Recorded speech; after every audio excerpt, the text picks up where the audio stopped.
Cold at the touch, dead in the eyes, no signs of life no more. I put your love under the knife. Leave me to die here all alone. No signs of life no more, no. A crying dove may never fly.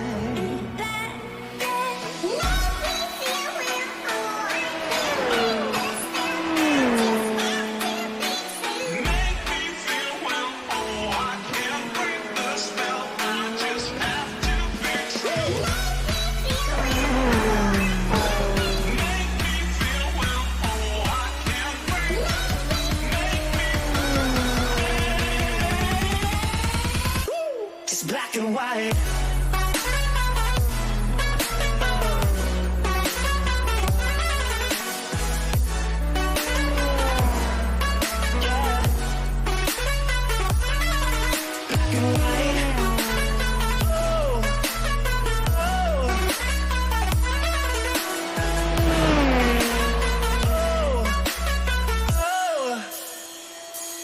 Black and white.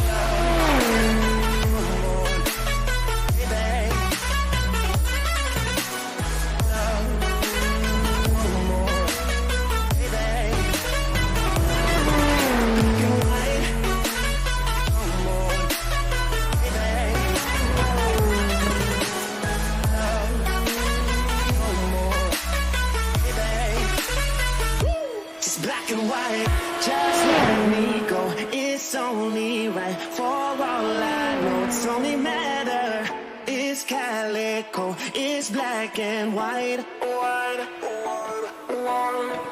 Just let me go. It's only right for all I know. It's only matter. It's calico. It's black and white.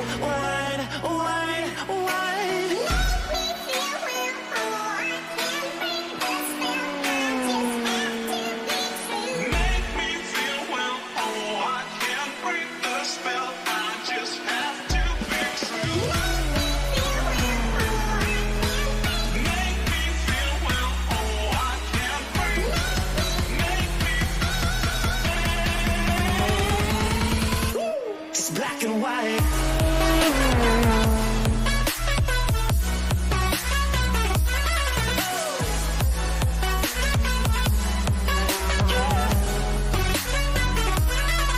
Black and white.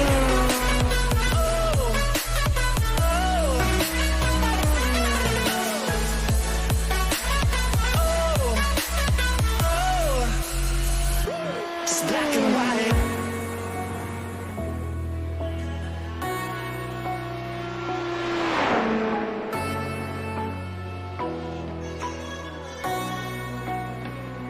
It's black and white.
Well, good evening, good afternoon, or good morning from wherever you are around the world.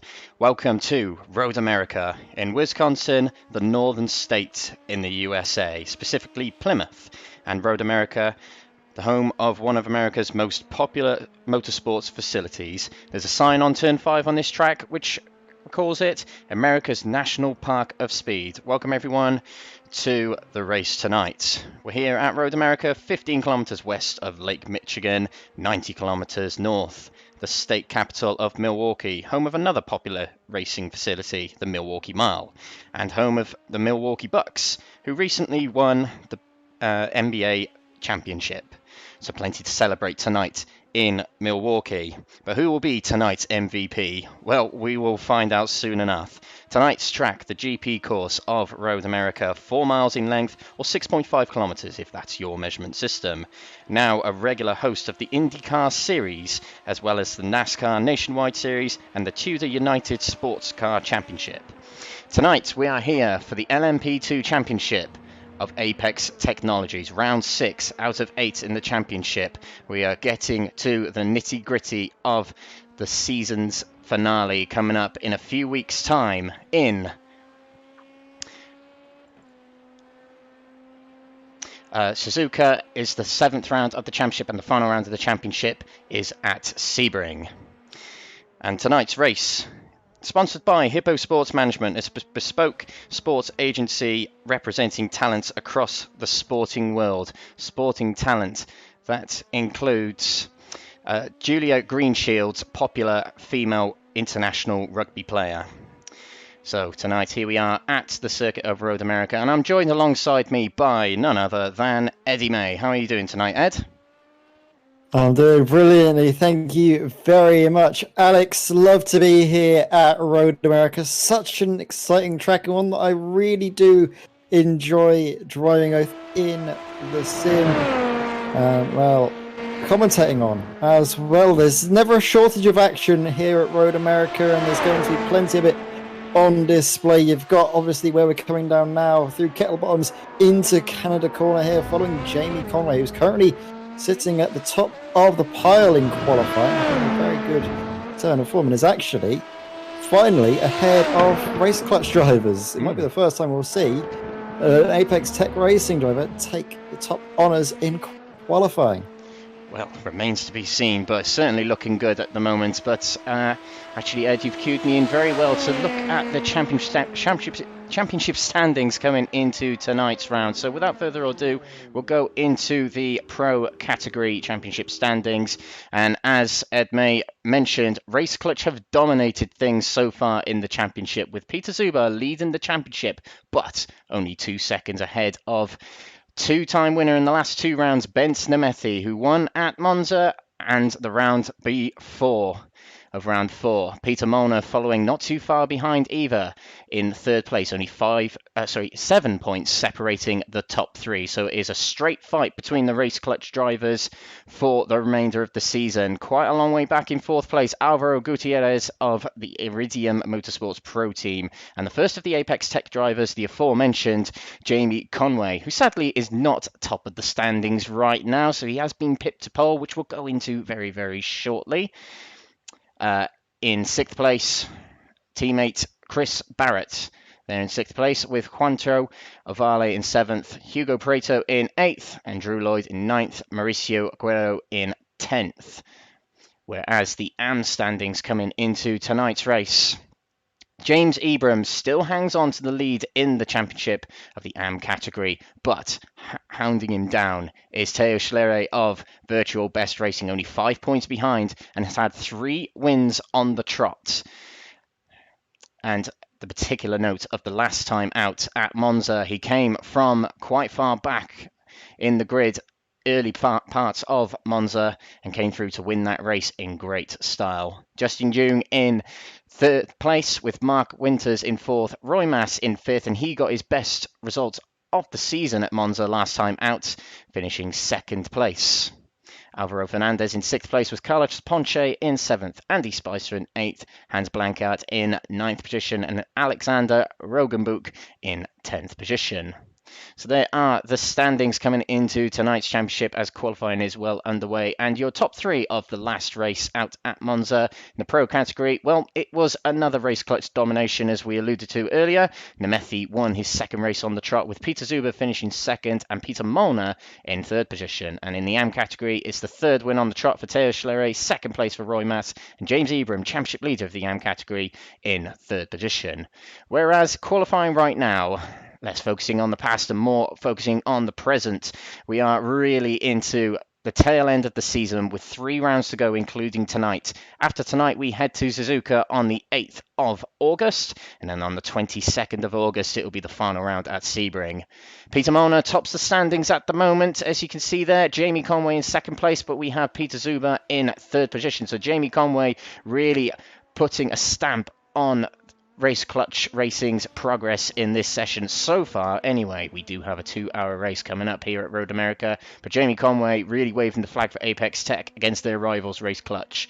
We have got Benson Nemethi in 4th place, as you can see there, and Chris Barrett in 5th position. James Ebram highest of the AMs at the moment, 6th place overall, but first in the AMs, quite a good showing from him. And his championship rival, Theo Schlerer, I don't believe... Oh, yes, he is taking part, but I don't think he's set a time yet, so remains to be seen if he'll make an appearance in qualifying, or it will be another charge through the field for Theo Schlerer.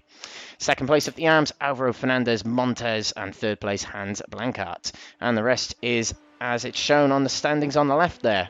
So, Apex Tech Racing really throwing it in the middle, literally, of the Race Clutch drivers. So, could be an interesting this one, Ed. Might you agree? Oh, I absolutely agree. Yeah, and what I'm really interested to see is actually the fact that Jamie Conway is right up there in the mix ahead of this man, Peter Zuber, and Peter has already completed his 3 laps in qualifying, so I think he's now just going around to try and get a little bit more to grips with his machinery. Obviously find any bit of time. No, he was able to get a valid lap time, and he goes second fastest, so it is going to be a Race Clutch front row lockout. Peter Molnar and Peter Zuber, and the difference was 0.05 of a second between first and second. Very fast lap times. I thought Peter was done with qualifying, but no, he had just that last little bit in the tank. You can see the margins there. 1 minute 51.30 for Peter Molnar. 1 minute 51.76. Look at that. And thinnest of margins. Then you only need to look back a few hundredths to see Jamie Conway there in third place. This is shaping up to be a brilliant race when you can see the top 3. There's less than 1/10 of a second in between them both. Following as well, Hugo Prato. He runs a little bit wide there, going through the hurry downs, and unfortunately he is not able to complete his final qualifying lap. Who else is out on circuit? I think Theo Schlerer, the winner last time out at Monza, after a very, very determined fight back through the field. Encountered difficulties at the Della Roggia chicane on the opening lap, but came back through in amazing fashion to take yet another AM class victory. He never makes it easy for himself, does Theo, but we'll see if he's going to have a nice and breezy time of things. And the best way to do that is, of course, get pole position. Let's talk us through the final half of this lap, because it's so crucial to the lap time here. Absolutely, yeah. Road America is a track of long, sweeping corners, and very quick corners as well. Ones that you don't require too much turning, but the infamous carousel corner, the long, long right-hander, is a corner you can make up all your time or lose all of your time. As we go through the final corner now, Theo Schlerer takes us onto the start-finish straight and up the steep hill, which will flatten out and stretch across the start-finish line. So Theo Schlerer will come across the line now. This will be top of the standings. There we go. That is how you do it. That is Theo Schlerer at his finest, at his usual, at his best. Top of the standings by just over 1/10 ahead of James Ebram, granted, but what a time to finish it out. Yeah, massive improvement there from Theo, and we saw last time out at Monza that he likes to leave it late on in the session, gets a bank car lap in, you think, oh, has he got any left in the tank, and then he just goes all out at the final time of asking to really stamp his authority, and also probably upset the rhythm of James Ebram. James, who was on pole position for so long in this qualifying session, the end was in sight only a minute to go before the checkered flag was waving, he would have found himself on the top of the AMS, but Teo Schlery wasn't going to let that sit idly, was he? He came onto the circuit and really stamped his authority here, following Mark Winters, who's basically just coasting around the rest of that, not attacking. You can see the attitude of the car and just the pace he's taking into the corners. This is a bit pedestrian here for the Digital Downforce Racing driver, the 1, 2, 3. And with that, Mark Winters and everyone else's qualifying session is over and done with. We come into what is a 5-minute warm-up session. If you haven't followed anyone else before, what we have is a 5-minute warm-up with the same track conditions that the race will have at the very beginning. Gives the drivers a bit of a time to acclimatise to the conditions and also get used to having a full tank of fuel on board, because the cars, especially with the recent change, I think, in iRacing and these cars, they're so sensitive to the full tank of fuel, aren't they, Alex? Yeah, absolutely. With recent changes, as you mentioned, to iRacing recently, it has really had a difference on how the setup feels in different parts of the session, whether you've got full fuel, low fuel, mid fuel, different types of setups suit qualifying, different setups suit races, shorter races, longer races. It's a really diverse sim in that sense, iRacing is, where you really have to consider every aspect of your racing, and that really takes it to as close as you can get to the real life thing. This is as close as people can't quite afford or don't have the opportunities or the time really to go real life racing. This is the next best thing.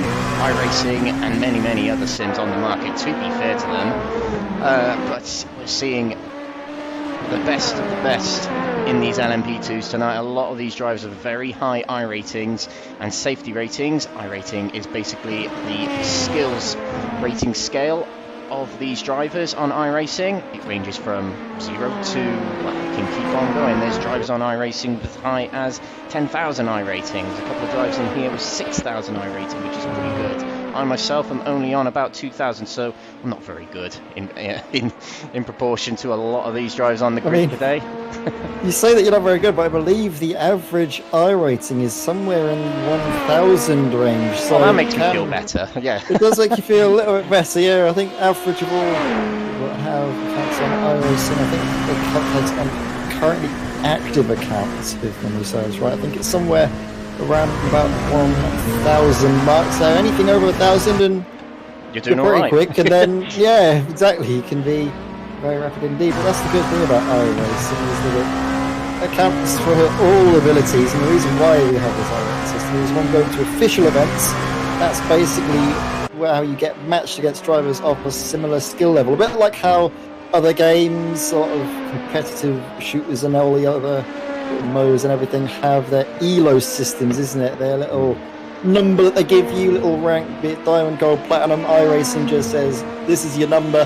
You're going to race against people of a similar number, and to be fair to them, it's worked very well, and also allows series happens of leagues like this one, like the LMP2 Apex Technologies Championship, to set drivers into Pro and Am divisions. You can see Andy Spicer, AM driver at the moment, as is Clarence Monche. They've all been categorised based on either previous performances or what their I rating is on iRacing, and usually 9 times out of 10.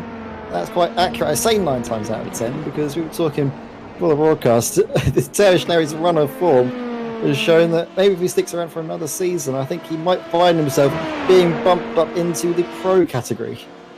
Yeah, absolutely. I mean, there are a few drivers who've come on leaps and bounds throughout the season. Particularly this driver here, Roy Massey's probably.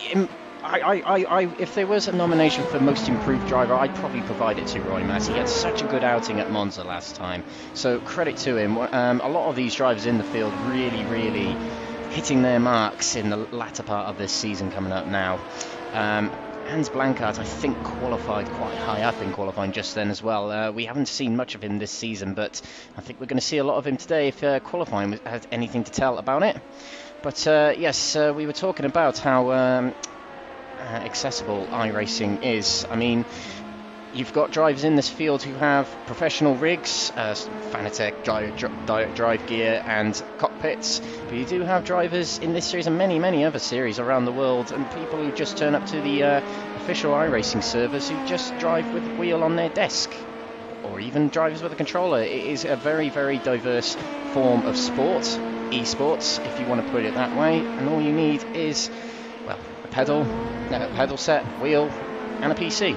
You're on your way to being the next iRacer. Oh yeah, I mean, you've touched on it there. I obviously race wheel on the desk, pedals on the floor, nice little office chair, single screen, and it works perfectly. And there are drivers that I've even commentated on in a very competitive championship in MX5s. One of them uses a controller, and he's insanely fast. I think he's got an I rating of around about 6K, and that's just from an Xbox Pro controller. Nothing like these fancy bits of kit that everyone else uses, and he's still insanely rapid. So drivers, it really does show a good display of talent. And speaking of talent, look at that front row. Peter Molnar, Peter Zuber, so very talented drivers for Race Clutch, making up the front row after what was a very close qualifying, Alex. Absolutely. And speaking of qualifying, let's run through the starting grid ready for this 2-hour race here at Road America. As Ed mentioned, Peter Molnar and Peter Zuber taking up the front row. Jamie Conway in third place, disrupting the Race Clutch domination, but can he keep it up in the race? We'll find out. Ben Snemethi, 2-time winner in a row in the last 2 races, 4th on the grid. Chris Barrett is 5th, with leader of the AMS in qualifying, Teo Schlerer in 6th. Hugo Preto in 7th position, with James Ebram in 8th position, 2nd of the AMS. Juanto Ovale in 9th place, with Alvaro Gutierrez in 10th. Alvaro Fernandez in 3rd position of the AMS, 11th overall. 12th overall, Hans Blankart, the 4th overall on the grid for the AM category. Laszlo Burdony in 13th position, with Drew Lloyd in 14th. Kamal Hashimi in 15th, with Roy Mass 16th. Mark Winters in 17th, with Carlos Ponce 18th. Daniel Nunez 19th. Andy Spicer 20th. And the lineup back, Alexander Rogenbuch. That is the grid. And we haven't got long until we're getting going. We're just going to go around this corner. Lights already showing for the drivers as the official pace truck will peel off the track. And we'll get underway here at Road America for round 6 of the Apex Technologies LMP2 Championship. Peter Molnar rides them towards the start and finish line. And away we go. Foot down. Lights are going to go green. Across the line we go. And it's a good start for Peter Molnar as he stretches away from the pack as we come down to the first corner here at Road America. Into turn one, going a big collision. That was Peter Zuber off the circuit. Jamie Conway and Peter Zuber coming to blows into the first corner there. Difficult to see what happened. It came to fruition so quickly, didn't it, that incident? And all of a sudden as well, Jamie Conway getting muscled out of the way. Benson Mayfield starts to go down the inside through turn 2. And, well, what is going on there between those front runners? That was so close. You can see Jamie Conway down the inside into the left-hander. He's going to go through, and is he going to muscle his way through? Yes, he does. Takes back second place, very firm, elbows out stuff, and look at that, opens the door for Hugo Preto. What a move that was, down the inside, over the crest. Such a difficult corner at the best of times, but cold tyres, full fuel, side by side. How they managed to get through that nice and quickly, I do not know. Well, not too sure at all, but it is not the ideal start of things for Race Clutch. One of their drivers out in front, okay, very good, but one of their drivers in 4th place stayed where they started, so running wide. There is Hugo Preto. He just got himself into 3rd, runs back onto the track after running too quick through the carousel, and he's now losing out to Teo Schlerer potentially, who is hounding him left and right, takes to the left, will try the outside going into the next corner here. Right-hander here, and Teo Schlerer has to back out of it, but he also has to look behind him, keep one eye on his mirror, one eye on the windscreen in front of him, as James Ebram, 2nd place at the AMS, 7th place overall, is right behind him. So, at the end of lap 1, it will be Peter Molnar leading things from the pack and quite a distance ahead of Jamie Conway, 2 seconds to be precise. Good start for Peter Molnar, but the other Peter Zuber, is in fact out of this race at the moment, still getting a tow and still getting repairs, it seems, in the pits. And very soon we'll get a replay of what happened to him once we establish if anything else is happening in the field. But Jamie Conway up to 2nd place, 1 place gain for him. Ben Snemethi is up to 3rd. Something else might have happened as someone has dropped off without us looking here. It was Hugo Preto who went right. He's coming out of the carousel corner. He's down in 6th place. Chris Barrett, good start for him. So everyone in the top 9 are Peter Molnar, of course, has gained 1 place with the demise of Peter Zuber. So without further ado, we will take a replay of what happened to Zuber at the start of this race. Here he goes.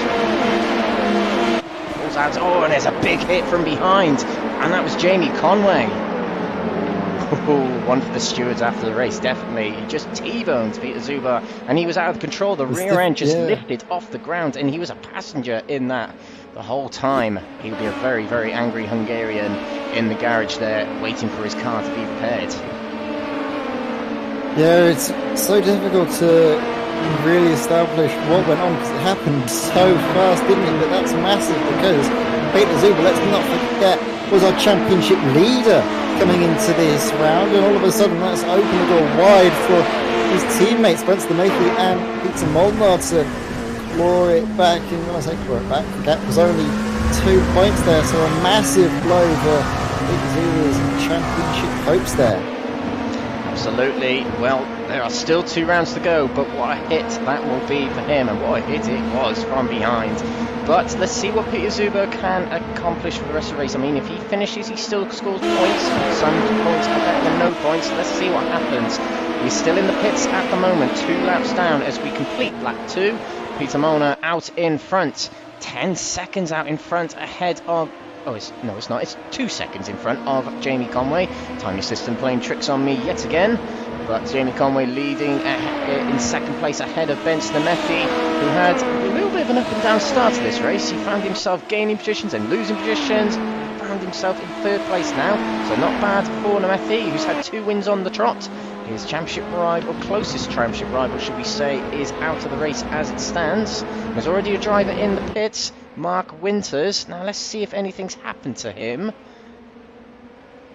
Now we have off track somewhere. I believe this is turn 5. Runs wide going on to the gravel trap there.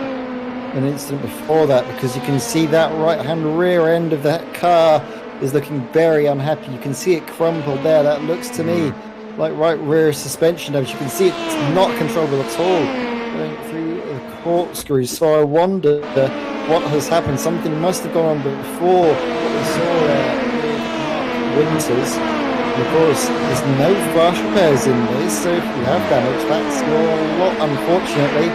And depending as well on how severe the incident was for Peter Zuber, we might not see him back out on circuit at all this race. And if that is going to be true, then that's a massive blow for Peter Zuber. And it's unfortunate, because I think you can theoretically get around like 45 40 points for a race victory.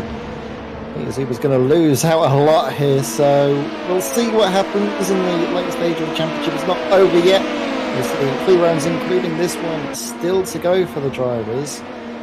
But you don't really want to be having incidents this late on in the series if you can help it. Having a look as well throughout the field, I think it's getting a little bit close in the AM category for the lead there. Teo Schlery and James Ebram, James fastest AM driver out on circuit, for 0.4 of a second faster than Teo last time around. You can see the margin there, around like 0.4 the difference.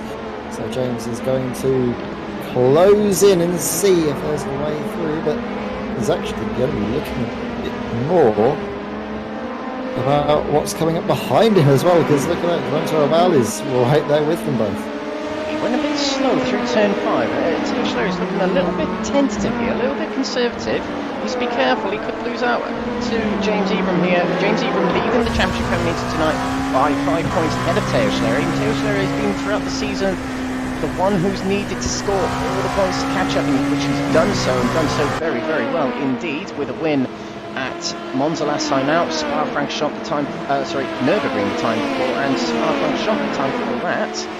As he stretches away a little bit, coming out of the carousel ahead of James Ebram. This could be a very interesting battle between these 2 drivers in this race, and they've also got pro drivers lingering behind, Juanto Avale and Alvaro Gutierrez Melendez of both of Iridium Motorsports. They'll be looking to get themselves up overall positions, and perhaps closer to their rivals of Apex Tech Racing and Race Clutch Racing in the top 5. But for the meantime, I've got news, Alex, and it's not good news for around the paddock. Unfortunately, Peter Zuber has disconnected from the session, manually disconnected, so that is him out of the race. He's not going to be taking any further part. You would imagine that damage on his car is terminal, and we see a bit of damage here. See the two guys get involved, Drew Lloyd, and who was that? Laszlo Burdeny. Oh my word, he got his first podium last time out at Monza, but it's just gone all sorts of wrong for him there, and that could be him as well out of the race, because these cars are sensitive to suspension damage, and that was a hit on that right-hand rear, sorry. So tyre-to-tyre contact, spins him around. Drew Lloyd, I think it looks a bit late, a bit optimistic. Actually, he is alongside, he gets the move done. He holds the inside, he can't really vanish there, unfortunately. That could be on the 177. Absolutely, and I think Laszlo Burdeny has reverted to the pits. We'll just find out now. We go live. Yes, he is in the pits. He's taken a tow, taking it back to the pits. So Laszlo, who was, I believe, running in 3rd or 4th in the AM category, a move from a driver in another category of Drew Lloyd, has put him out of contention. And this is the point in the season where you, as you mentioned just a few moments ago, Ed, this is not the point in the season where you want to be having incidents. Granted, that incident, was it the fault of Burdeny? Was it the fault of Drew Lloyd? One for the stewards after, but it's something you'll certainly reflect on later on in the season when you could have got one position and you didn't. So, yeah, it's going to be very iffy, and particularly post-race where penalties will affect who you are in the championship. It's an interesting one. James Everitt is down into 6th place, 14th overall in the AM category, so something's happened to him. He's gone off track last lap or so, so he was fighting with Quanto Avale. Oh, and it gets all out of shape, and a big shunt up the rear from Alvaro Gutierrez Melendez sends him into the wall. And we've seen a lot of instances already in this early part of the race where drivers in mixed categories, not mixed categories, but separate categories, have been battling, and it's not worked out well for them, as James Everitt now comes into the pits. A lot of damage on the rear of that car, presumably, and probably the front of the car as he hit the wall rather hard. As you mentioned, Ed, these cars are barbaric on iRacing. And again, I'm going to stress this, massive for the championship. James Everitt, also championship leader in the AM category. So what on earth is happening for our championship leaders in both classes? It's not the round to be for these here at Road America. So that really opens the door, doesn't it, for challengers namely Theo Schlerer, also Peter Molnar in pro category. Trying to see what we can manage as well as Benson Mathy.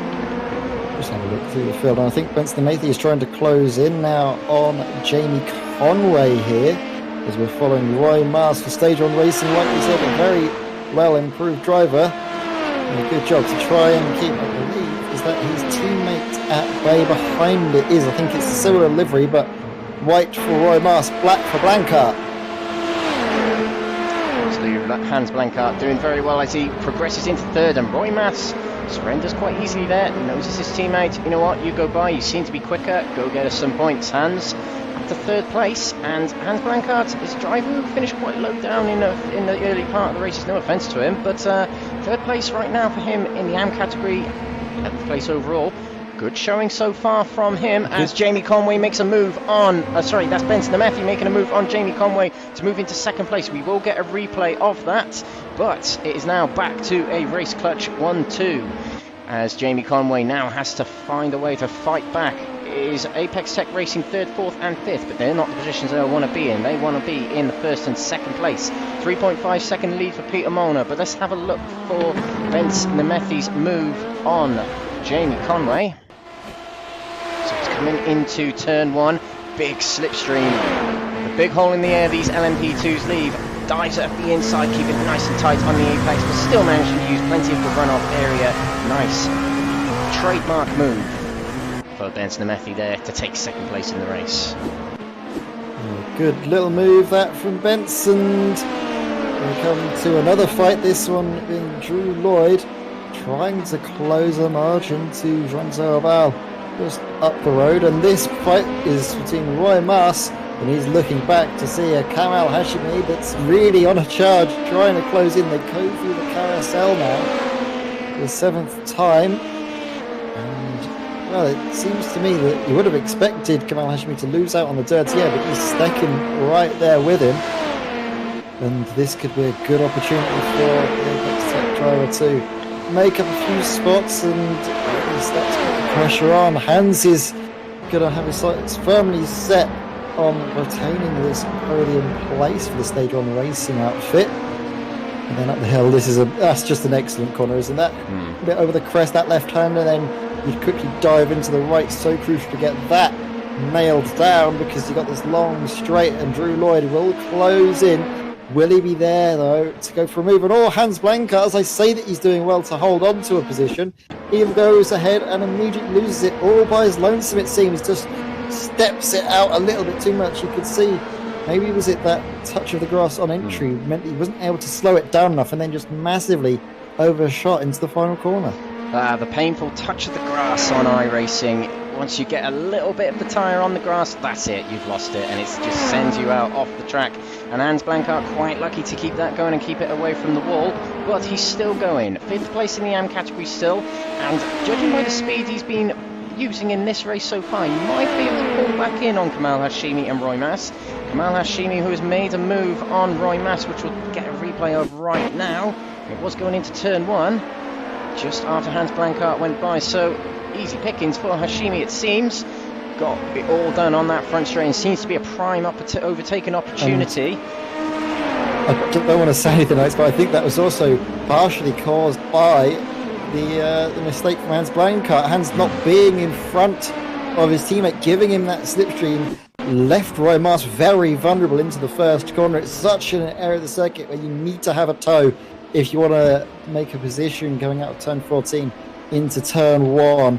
And as soon as you're left without a slipstream, you're a sitting duck for any drivers that are within about half a second coming onto that straight away. So we saw Roy Mars vulnerable there, but he's going to try and close in if he can and take that position back. If these two start fighting, that allows, of course, Hans Blanca in 5th to close it back up again. So it's crucial for Roy Mars to get there and really pile pressure and come out, but he doesn't seem to be able to do that at the moment. You can see as well, time's going in. Chris Barrett on a charge, just set the fast lap of the race so far. 1 minute 50.678, so the pace is definitely there for Chris. What can he do, though, to close up to Jamie Conway in front of his teammate? Maybe we'll see the potential for team orders coming through. Absolutely, we've seen it already between it was the stage 1 drivers, Roy Mass and Hans Blanca, swapping positions. You can see it with Apex Tech here, they're all fairly close together, but as Race Clutch Racing are just pulling away up front, what else can Apex Tech Racing do? I mean, they're in a world of their own at the moment. Their only threat at the moment perhaps is sorry, I thought his name was Taylor Sterry behind, but it wasn't. It was Hugo Preto. Much more orange livery than the others, it seems. I did believe we have a swap of positions between Roy Mass and Kamal Hashimi. Here it is. Now Hashimi quite far ahead of Roy Mass at this point. Oh, and spins it coming out of turn 5. And that allows Roy Mass back ahead into 3rd place. So easy done as well. You don't have a downforce over the cars, which means that the wheel spin is something that's much more susceptible. You don't have the extra weight of the air going over the car, which really allows you to get a bit more aggressive with the throttle, as well as just carrying more speed means you're less likely to get wheel spin. Coming through those slow speed corners, the cars, they're very tricky things to handle, and we've seen several times this season drivers making mistakes on throttle application and also on turning, the fact that they don't have the air suddenly rushing over the car, hunkering it down, giving you that extra little bit of grip. Did very well, they didn't need to hold on to that Kamal Hashimi there, so he's just lost the time, just lost the position, but he's close enough to fight back against Roy Mars in the next few moments. You can see them now exiting the final corner. Kamal Hashimi is right up there, nearly underneath the rear diffuser of Roy Mars, and he's going to go to the inside. Roy Mars doesn't look likely to defend this, does he? He's just going to hold it around the outside, give the inside to Kamal Hashimi early on the brakes, concede the corner, but wants to stay close enough, because coming down through turn 2 and then into turn 3, if he gets a good run down the Morian sweep, then it really opens up a move into turn 5. But look at all of the track being used there by Kamal Hashimi, getting very close to the grass but not touching it. And then the overspeed for Ryan Mars. The slipstream is so strong here, but there's contact, like you said. Close stuff there. I thought for a moment that would have ended in tears, but they kept it going. Eventually they make it over turn 5 in one piece, but all of this fighting, all of this squabbling is slowly but surely allowing Hans Blancar, that 133 car, to close back up and see if he can get up yet again into a podium place. Yes, he has actually reeled in a second and a half in the last lap and a half, so with those two battling up front and a bit of contact thrown in there as well, Hans Blanchard will reel them back in and will be back in contention for that top 3 spot. And all this unfolding is just allowing Alvaro Fernandez Montes and of course Theo Schlerer to just pull away in the AM category here. Alvaro Fernandez Montes, I don't believe he's had a top 3 in the AM category yet this season, so very good performance from him so far tonight at Road America. Second place convincingly at the moment in a race of his own at the moment. That's all you need at this point in the season. Good points and good positions and a lot of open air around you. Meanwhile, those two race clutch cars in the front are dominating this race. Peter Molnar, Benson Matthew, Vents, who just set the fastest lap of the race so far without any tow whatsoever. Completely clear air for second place driver, who is trying to get a bit of a charge on, maybe trying to close into Peter Molnar, but Peter's just managing the race. Obviously, fuel is a key aspect at a circuit such as Road America, where you are flat out for substantial parts of the lap. Basically flat out all the way from turn 14 to turn 1, which is a very, very long straight, and then flat out on the iron sweep. But then, yeah, essentially, I think flat out from the carousel all the way through into Canada Corner in the way. Of course, why I'm stressing flat out, it's because iRacing counts it on throttle position, not on rev, so short shifting and shifting up through gears sooner to keep the revs down doesn't help. It's all about how close you are to being on 100% throttle position, because that means you're using 100% of the fuel flow rate. And as Peter Molnar comes towards the end of the lap here, hurtling towards Canada Corner. Turn 12, through he goes, smooth as silk, and the gap between himself and his teammate Vince Lemethi has come down a little bit, not too much, however. There's still a 2-second gap, more than a 2-second gap. But these two very much in control of this race at the moment. What can Apex Tech Racing do? I mean, it seems like we say that every weekend, unfortunately, but let's see what these three can do. Conway, Barrett and Reto, drivers begin lap 12 of the race, and we've got around about 10 minutes until we're going to see some pit stops. So as we mentioned, on all of these 2-hour races, the pit stops come around about 30 minutes, every 30-minute milestone in the race. And usually when drivers pit before the 30-minute mark, it usually beckons trouble later on in the race, where the drivers will need to save fuel and or have another pit stop. So it is worth looking out for around about that 28, 29, 30-minute mark of when drivers are pitting. And of course, the longer you go, the less fuel you carry and the faster you go as well.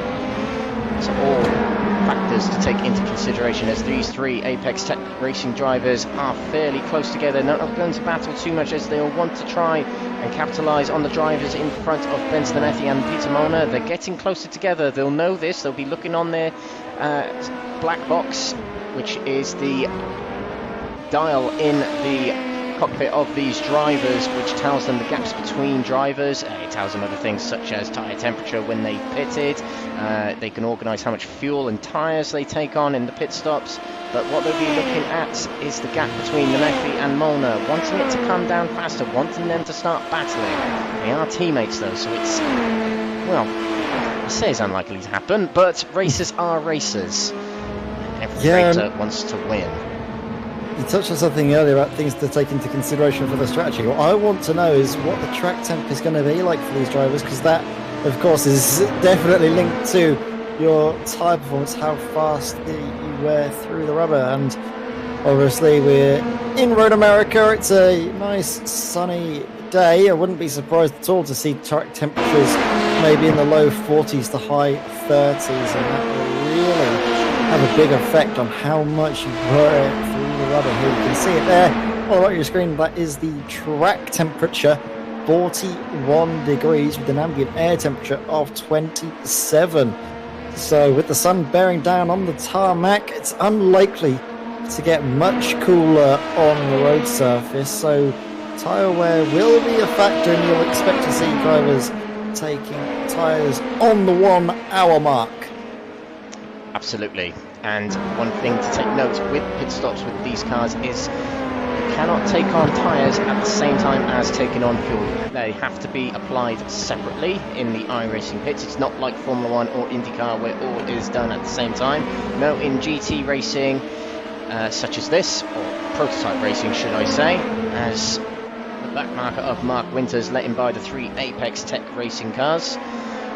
Yes, unlike most series around the world, these GT and prototype type series, you have to take on fuel separately to race tyres, which means your pit stop's longer, so it's all to take into consideration, and these drivers will try to make the tyres last a full hour before changing them.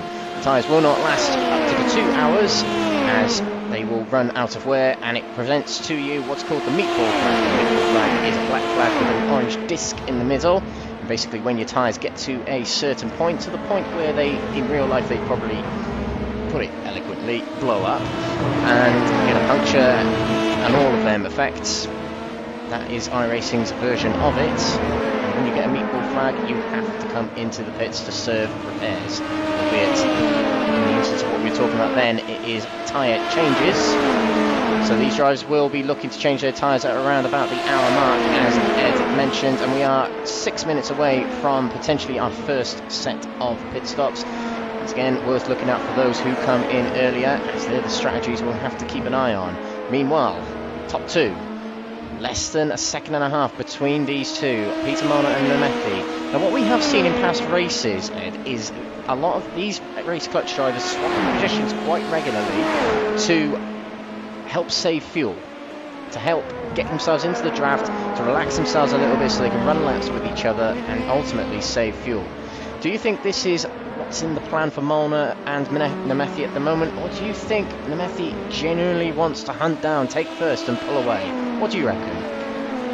I don't know, you see, I think a lot of these drivers, they'll always want to win. I think at this early stage, though, I would struggle to imagine Benson Nemethi is going out for an all-out attack. I think he's trying to get close to his teammate, and then they can, of course, work together. The last time around, though, Peter Molnar did set his fastest lap of the race so far, but still, it was a few hundredths slower than Benson Nemethi's last effort. So Benz is really on a mission and closing up to his teammates. It's probably down to the fact that Peter Molnar has been in front for so long, he's probably having to lift and coast that a little bit more. Not been able to save his fuel, keep the tank in. That's the real way to save fuel in iRacing is lifting and coasting. Foot off the throttle, you're not using fuel, you can coast it into the corner nicely and make sure that you're not burning any excess fuel. Because, well, if you are, then you'll find yourself getting into the pits before that all-important 30-minute mark. And you'll be left for dead, unfortunately, in terms of the strategy battle. And we're just seeing a replay of Jamie Conway get it out of shape. Behind the back marker, gets it onto the grass, loses a little bit of shape and loses 2 positions, both to Hugo Crato and Chris Barrett. So down to 5th place for Jamie Conway, with the back marker ahead. It's the 1-2-4 machine of Andy Spicer. So Apex Tech communicating in their own Discord channel. A few blunt words of maybe get out of the way, but yeah, that's cost Jamie Conway a few positions granted, but he has got his buddies in Hugo Crato and Chris Barrett ahead, so it's not too big a loss for him. We revert back to the live pictures. Nemethi in 2nd place. It did say 3rd there for a moment. It is not, and Benson Nemethi a little bit slower on the last lap and a half. He's dropped a few tenths from race leader and teammate Peter Molnar, and that last lap just under 2 tenths slower, so very fine margins, 2 tenths, but it seems the Nemethi has eased off a little bit, either that or he's made a mistake on that last lap. We'll continue to monitor that gap between them. Meanwhile, elsewhere on track, our AM leader Business as usual, Teo Schlerer leads the way, 6th overall as well. He is keeping those Iridium Motorsports machines, Juanto Avale and Alvaro Gutierrez Melendez, behind, keeping them at bay, waving the flag for virtual best racing yet again. He's had 3 wins on the trot at Spa, Nürburgring and Monza. And it'll be 4 in a row for Teo Schlerer, and to take championship lead with James Ebram out of this race at the moment. As you can see at the bottom of the standings, was a collision between him and Drew Lloyd. Oh, early pit stops here. Oh, yes. So Chris Barrett stays out, Peter Molnar comes in, Ben Snamethi is in, and Hugo Preto is in. Jamie Conway stays out, as does Chris Barrett. So Apex Tech racing on the standard strategy of get it to 30 minutes, but Peter Molnar and Snamethi, early pit stops for them. Now, as we mentioned earlier on in the stream, only a few minutes ago in fact, that if you come into the pits before the 30-minute mark, you are usually in a little bit of trouble in that you have to save fuel. And as Ed described, the way to save fuel is running in draft, changing gears earlier, lifting off the throttle a bit earlier. You might have to see Peter Molnar and Benson Methy do that later on in the race. And this could be trouble for them, but they're leading the championship. They've won most of the races this season. Is this part of the plan as they leave the pits? Only fuel taken on, presumably, and the Apex Tech racing driver of Hugo Preto leaves the pits. AM category drivers, Hans Blankart is the first of the AMs to come into the pits, as is Kamal Hashimi, Roy Mass and Carlos Ponce. Leaving the pits now is Drew Lloyd. He was involved in a little bit of drama going into turn 1 earlier on, but the 3 AM drivers in the pits take it on fuel only, presumably. As leaving the pits there quite quickly is Roy Mass. He nips in front of Hans Blankart, and as does Kamal Hashimi. Hans Blankart opting to take tyres there, so very strangely you can see it up on the jacks. First stop taking tyres, definitely out of sync with the standard strategy, which will be to obviously run the same pair of boots that you did at the start of the race, going into your second stint and then changing them for your final stints, the third and fourth stint on the other set of tyres. You see Chris Barrett now opting to come into the pits just before the 30-minute mark, but that does mean that in the pit stop phase, when you're in the pits getting serviced, you'll obviously tick over past that 30-minute mark, as the drivers do now, and of course you use that a little bit more fuel and such with that short run down the start finish straight on the pace lap. So maybe they'll be safe for the rest of the race, but it's a little bit touch and go here and there. Teo Schlerer coming into the pits here in front of the AM class, with Fernandez Montes just behind himself in second for the AM category. Peter Molnar though and Benson Snamethi will round out through the final corner, and you'd expect to see them coming out in front of the likes of Jamie Conway and Chris Barrett.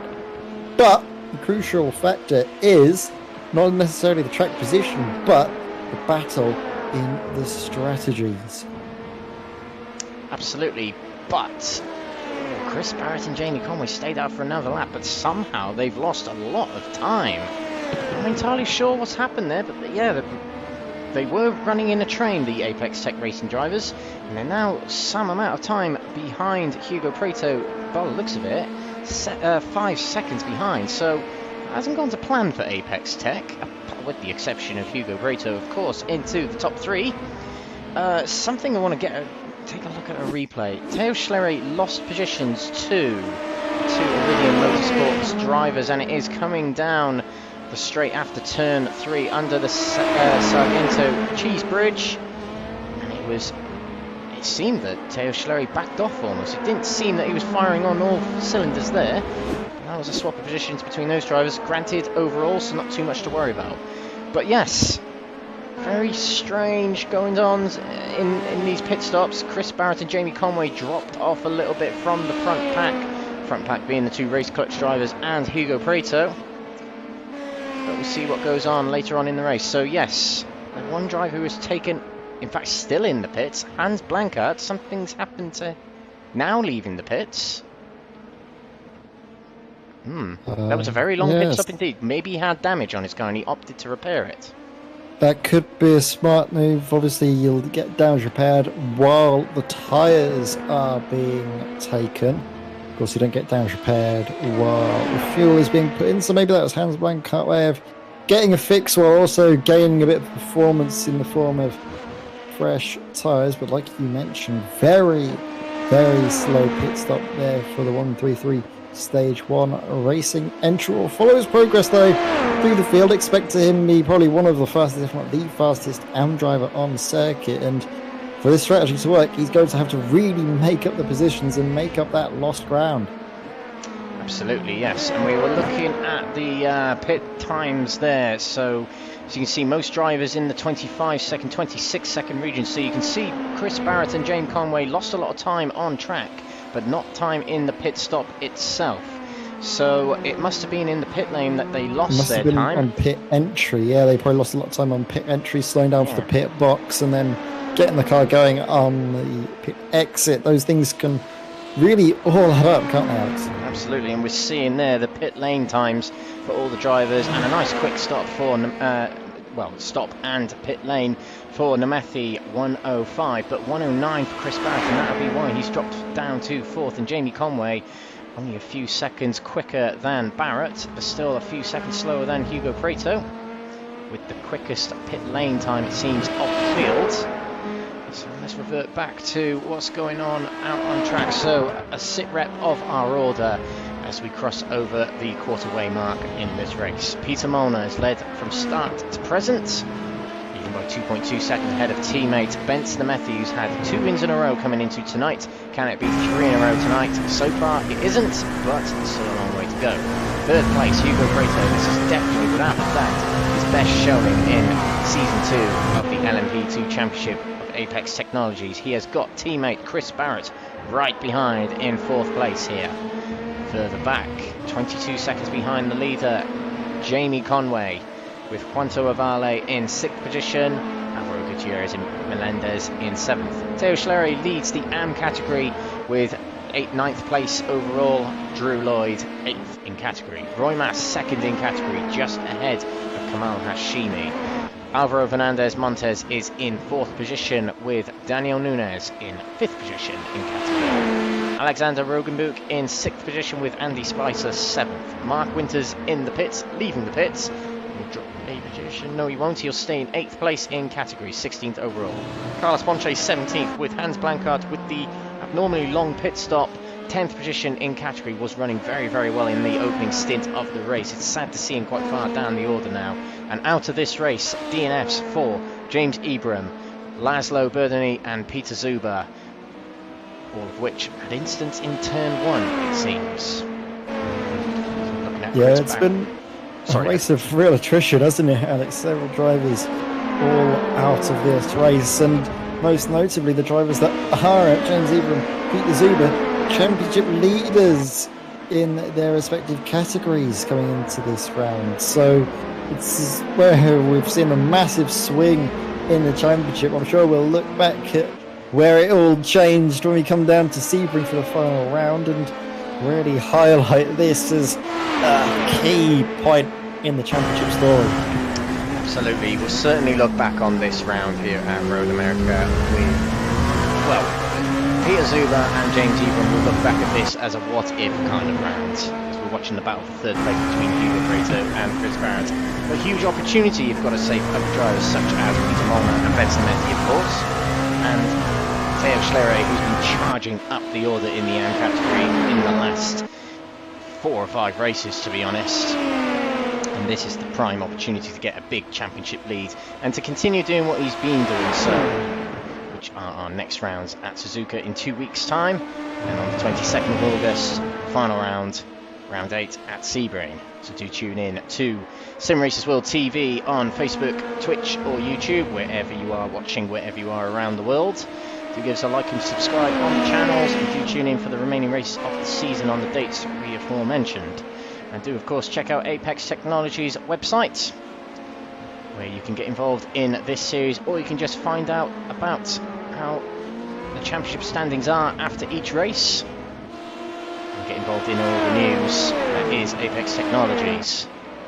Meanwhile, we have 6th place here, Juanto Avale, Colombian driver, hunting down the Brit of Jamie Conway, who had a very good opening stint of the race. Got himself up to second early on in the race, dropped down a few mistakes here and there, and the pit stop has just wounded him even more. 27 seconds down from the leader, and is now barely hanging on, just ahead of the Iridium Motorsports drivers. There's not much damage on the car, so it's not that. It just seems to be a bit of a rough patch in the race for Jamie, it seems. We'll see what he can do for the remainder of the race. It's not over until the fat lady sings, as they say. Yeah, so we'll see if she's warming up her throat or not just yet. You can see Joan Chalaval closing into Canada corner. Slight look down to the inside for a move, but nothing more than a look. Didn't go for the send, just trying to size up Jamie Conway for the moment. See where Jamie is slower, see where himself is a little bit quicker. Exiting though the final corner, you can see the good run that Jamie Conway gets up there. He's going to try and use that to his advantage, but the slipstream is too strong to fight back the charge of the Iridium Motorsports car. Ron Charaval coming back through. Jamie Conway actually pulls over to the right hand side of the circuit and lets the other Iridium Motorsports car through. And it didn't look like he had a slowdown, it looked like he actually opted to get out of the way faster and let those both go by. So maybe that was a strategic move. Maybe he wanted to have a bit of slipstream off of the car in front, but all of a sudden you can see that Javier Gutierrez has that slipstream and is actually able to pull away. So Jamie Conway's car doesn't look too well on the straights. Yeah, it's not firing on all cylinders, is it? It's I don't know if that's actually the reason, but yeah, Jamie Conway is not looking all healthy in that Apex Tech Racing Dallara there. I'm sure he'll let us know after the race. Anyone could let us know in the YouTube comments. That would be extremely useful as well, if there is a problem with Jamie Conway's car at the moment. Yeah, I'm having a look and I can't see any damage at all. I'm trying to look at any single panel I can find of that Apex Tech Racing car, but there doesn't seem to be anything clearly wrong. It's just Jamie Conway that's maybe in a bit of a rough spot. He's dropped back 4 places since the beginning of the race, so very strange stuff there from number 42. Absolutely. Well, let's see what happens as the race goes by. Biggest mover off the field so far, that man there, Roy Mass, battling for second place with Kamal Hashimi, and this might actually be a move from Kamal Hashimi as he takes to the left, and there's a back marker slowing up just to the right of them there. That was Andy Spicer. As through goes Roy Mass and Kamal Hashimi. No move just yet from Kamal. Close together as they come through the latter part of the lap. Into the final corner they go. Turn 14. Oh, Hashimi didn't have a very good exit from turn 14 there. And blasting up the hill goes Roy Mass. But Roy Mass, our biggest gainer of the field so far, with 6 places gained overall, 5 places in category. So last time out at Monza, it was a very good round for Roy Mass, getting his best position of the season for Stage 1 racing. Second place at Monza, and certainly looking to get himself higher in the championship as the season goes by. In fact, coming into tonight in the championship, Roy Mass is in 5th in the championship.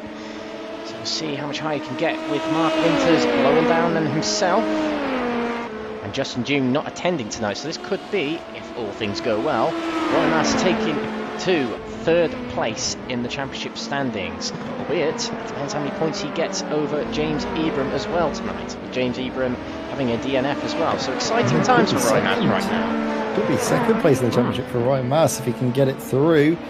Obviously he's had to weather the storm a little bit from Kamal Hashimi, but it seems now he's been able to build back that little margin. Earlier on we saw, of course, Kamal really close to that Stage 1 racing rear end in the first stint, but this second stint the tyres will start to come back to life, I think, for Roy Mass. So maybe it was a matter of he managed the first stint to then really go for it in the second, which is certainly seeming to work out. And speaking of work out, what are these 2 drivers going to do? Teammates, are they going to try and work something out into the first corner?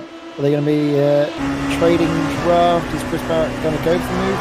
No, you can see on board he's lifting out of it, not going for the move, instead opting to get that lovely slipstream from his teammate Hugo Pato all the way through here, and then maybe later on in the stint they will swap order and give the Portuguese driver Hugo Preto the chance to gain something back in terms of his fuel data to the pit stops.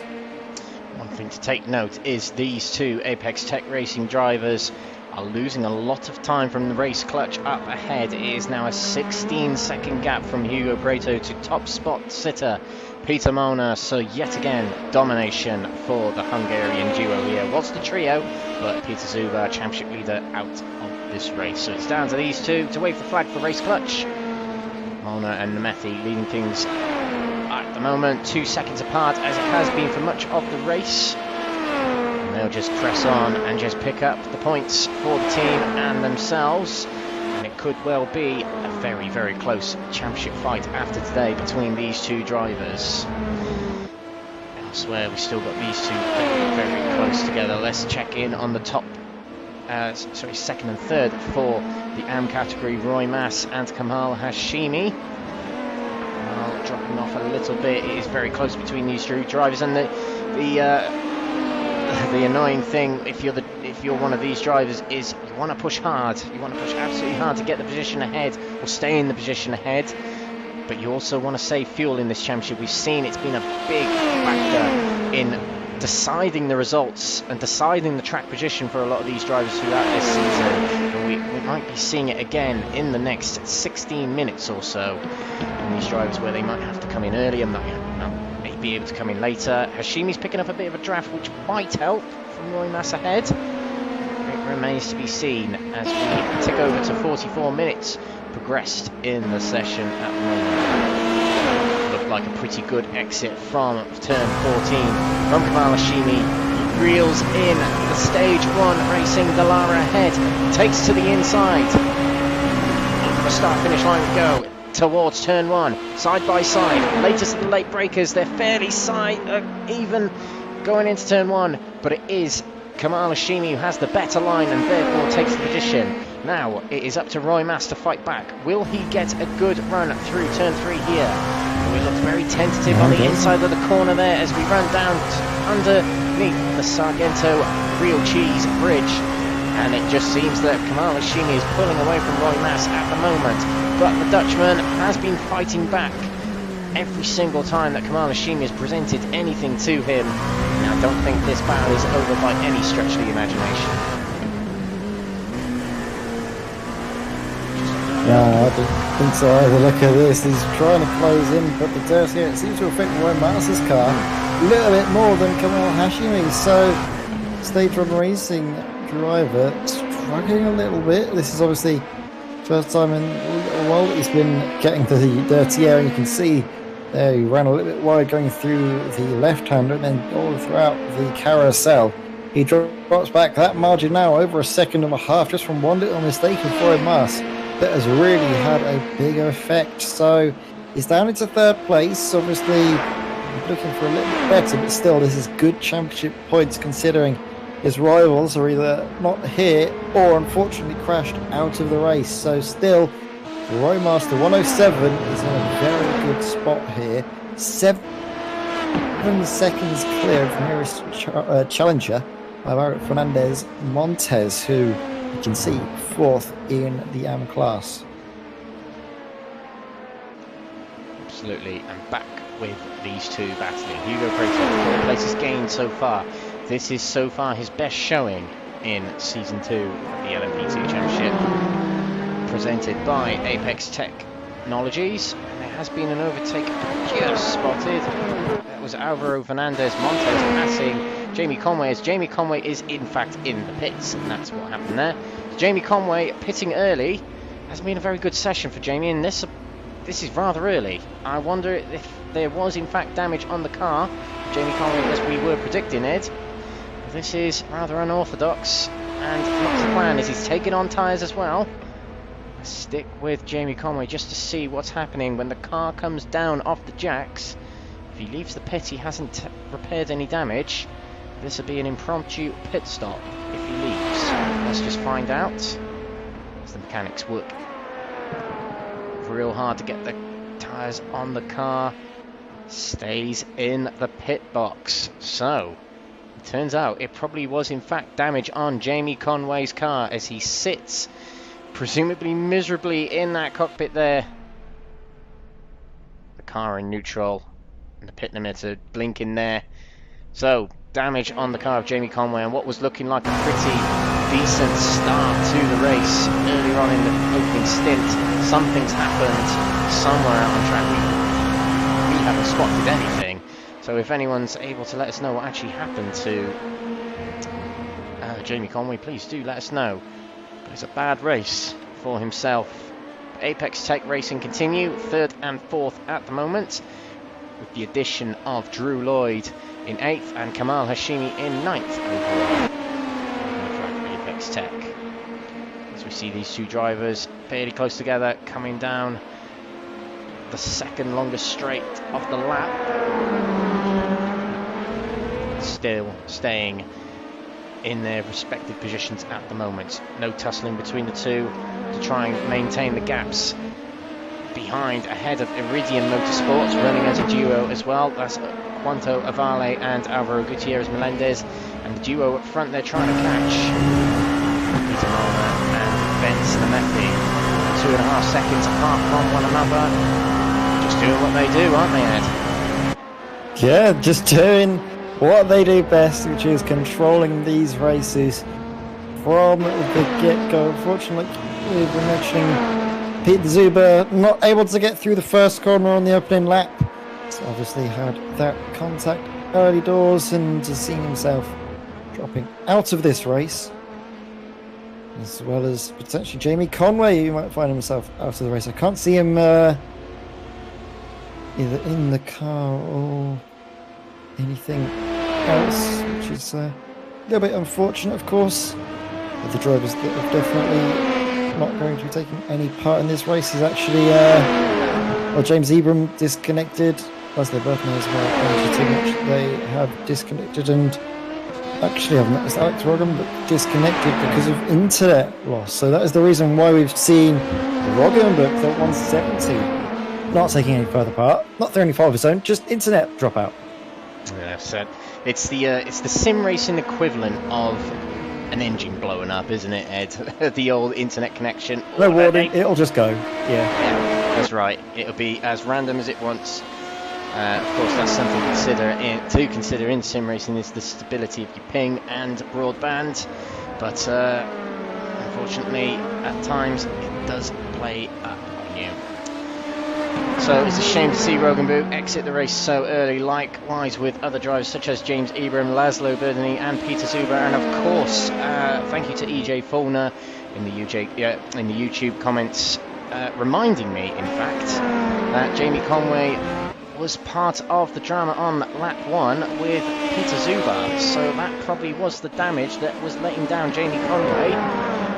This part of the race where the tyres are dropping off, and of course with the tyres dropping off, if you've got aerodynamic damage, it does sort of increase how much that damage affects your car. So that would be what Jamie Conway is in the pits repairing.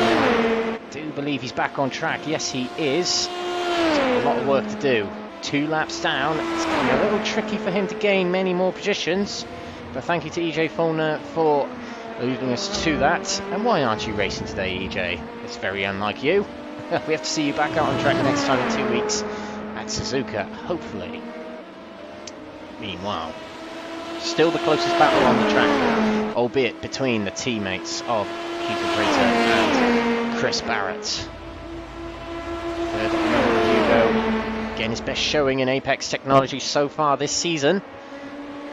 Let's see if he can continue that. We have got other drivers in the pits in Alvaro Fernandez Montes and Carlos Ponce, both of Iridium Motorsports. So a few strange strategies at play here as we progress into the 50-minute mark, which means pit stops are going to be coming up in the next 5 to 10 minutes. I just really do enjoy seeing these fights go on, especially between two teams, because you never know what's going on. Of course, we're not highlight to any of these discussions that go on. We just see all of the things that we see on track and then speculate, which is quite fun in itself, isn't it, Alex? But, well, what are we going to be seeing these two drivers doing? Of course, they were able to make it to that all-important 30-minute mark last time out, whereas Peter Molnar and Brent Slamethi did not. So if they can keep it going, if they can get through without needing a splash and dash at the end, this could very well be a good chance for them to upset the balance, perhaps maybe snatch a race victory from those two race clutch drivers up in front. We'll expect to see pit stops though in the next 7 minutes or so, so definitely keep your eyes open for more of that still to come. A couple of updates from trackside from EJ Corner yet again. Conway updates. We were actually wrong with our information. What actually happened to Jamie Conway is he's had floor damage from hitting a curb too hard. 2.5 minutes repair, which is longer than a lap here at Road America, which is around about 1 minute 50 in these cars. So really unfortunate for Conway. That's just something that I took part in the Watkins Glen 6-hour endurance back in May, I think it was, and my teammate had the same happen to him, and it's so frustrating because in yourself you probably just feel, if I went about a meter to the right or a meter to the left, whichever way it is, it could have been prevented. This is one of the things that really bugs you when you get floor damage in iRacing, but as we mentioned, it's one of the most realistic sims on the market. Therefore, hitting a curb too hard can detriment your car. Of course, floor damage affects the friction between your car and the track surface, therefore affecting the downforce and therefore grip. So it is quite essential and quite realistic that iRacing emulates that. But unfortunately, the demise of Jamie Conway down to 14th place at the moment. And another bit of information, as round 7 of the championship is not at Suzuka. It has been replaced, and quite rightly so replaced. Although Suzuka is a great track, it will be the new to iRacing Red Bull Ring Spielberg circuit that will be round 7 of the championship on the 8th of August. Very much looking forward to that. Brand new track to iRacing, a legendary track in its own right. Recently hosted 2 rounds of the Formula 1 Championship in Austria. So that will tune in on 8th of August for round 7 at said track, Red Bull Ring. We do have an incident further back in the pack. Andy Spicer, 7th in the AM standings at the moment, hitting that grass on the inside a little bit too much, sends him round, and we saw similar with Kamal Hashimi earlier on in the race, but Andy Spicer is able to keep it going with Mark Winters having to take a little detour around to avoid contact. Thankfully Andy Spicer gets away nice and clean with not too much damage, hopefully. So we are approaching the halfway mark in this session, and it will mean that pit stops are going to come very, very soon. Let's see if Mona and Namethi come into the pits at the end of this lap, as they did come in before the 30-minute mark on the previous window. I think they'll have been able to stretch it for at least one more lap, but even that I don't think is going to be enough to take them to the 1 hour mark. If they need to do it, they'll need to do this lap and then a couple more to be truly safe. So yeah, Peter Molnar, what will he do? We can see him now coming down this back stretch, not really a straight, so we call it a stretch, into Canada corner. And a lot of speed, and using all of the runoff area, you're able to get away with that on iRacing. And then again, the corner, I love it, just carry a lot of speed in over the crest, pitch it in nice and fast through the final corner. Comes through Peter Molnar, and actually Peter comes in the pits early, so he's not been able to save the fuel. It's actually a situation that hasn't got better, it's got worse. They came in a lot earlier before last time. They've come in a lot earlier this time, actually, rather than last time. Both Peter Molnar and Benson Namethi still, well, not out on track any longer. Hugo Preto coming into the pits, but Chris Barrett goes on by. Now Chris, you can see there's around about 3 minutes before he gets that all-important 1 hour mark, so he's going to need to come through at least this next lap and carry on as still. So what will Chris Barrett do? That's the real question. You expect, of course, and Benson Namethi to be taking tyres on this pit stop. and then they'll obviously go through the remainder of the race on those tyres until the end. Teo Schlerer carries on going. Now, he's not really had any drivers to slipstream off to speak of. He's just been able to keep it going, lifting and coasting. But the Matey there for race clutch. Up on the jacks, taking tyres. You can also see the front Peter Molnar up on the jacks, taking tyres as well. Just behind the iRacing pace truck, Peter Molnar comes down, goes through the pace truck and onto the race circuit, as does as well Benson Matey in the background now. So a long pit stop, of course, that was because of the tyres, and now as the outlet might not be too fast, full fuel loads, fresh tyres, but also cold tyres. So expect these drivers to pick up the pace in maybe a couple laps time. Whereas Chris Barrett, though, out on the circuit, is coming through into Canada corner now. And ideally for Chris, he'll be able to carry on for another lap. That will be the key point. Follow him through the final quarter, and this is going to be a tell. Is he going to pull to the right-hand side, or is he going to carry on going? And you know what? He's going to carry on, so he's extending this stint. He will make it up to that all-important 1 hour mark, the halfway house. And you know what? He will definitely be in a position to make this race actually work on only 3 pit stops, whereas most of the other drivers on the circuit, and crucially his big rivals, those 2 race clutch drivers, they'll be expected to make 4 trips through the pit lane in this race, with I think 2 more still to come from them. Well, interesting indeed. Chris Barrett and quite a few other drivers, in fact, Juanto Avale, Alvaro Gutierrez and Teo Schlerer have made it past the 1 hour mark before they need to come into the pits, which is crucial as it means you need 1 less stop. But one thing to point out with Peter Molnar and Bence Nemethi, now we'll establish it as soon as Chris Barrett and co have made their pit stops, but with 1 pit stop where you're only taking on fuel, and probably at the end of the race if you do need to stop again, which as it stands for Peter Molnar and Bence Nemethi and Hugo Preto, they have to take on a little bit more fuel before the end of the race. It won't be that much time. So it's important to look out on the gaps between all of these drivers once, of course, they're back in their relative positions post-pit stops. But Peter Molnar and Nemethi might still be safe. It depends how much of a gap they can pull. Regular pit stop with only fuel is 25-26 seconds. And that's a full tank of fuel, to bear in mind. So it's going to be interesting towards the end of this race. If you take out the fact, if you take out the equation of taking on full fuel, then it's only going to be around about 5 seconds, 10 seconds, and then the pit lane length comes down to around about probably half a minute, 40 seconds, would you say, Ed?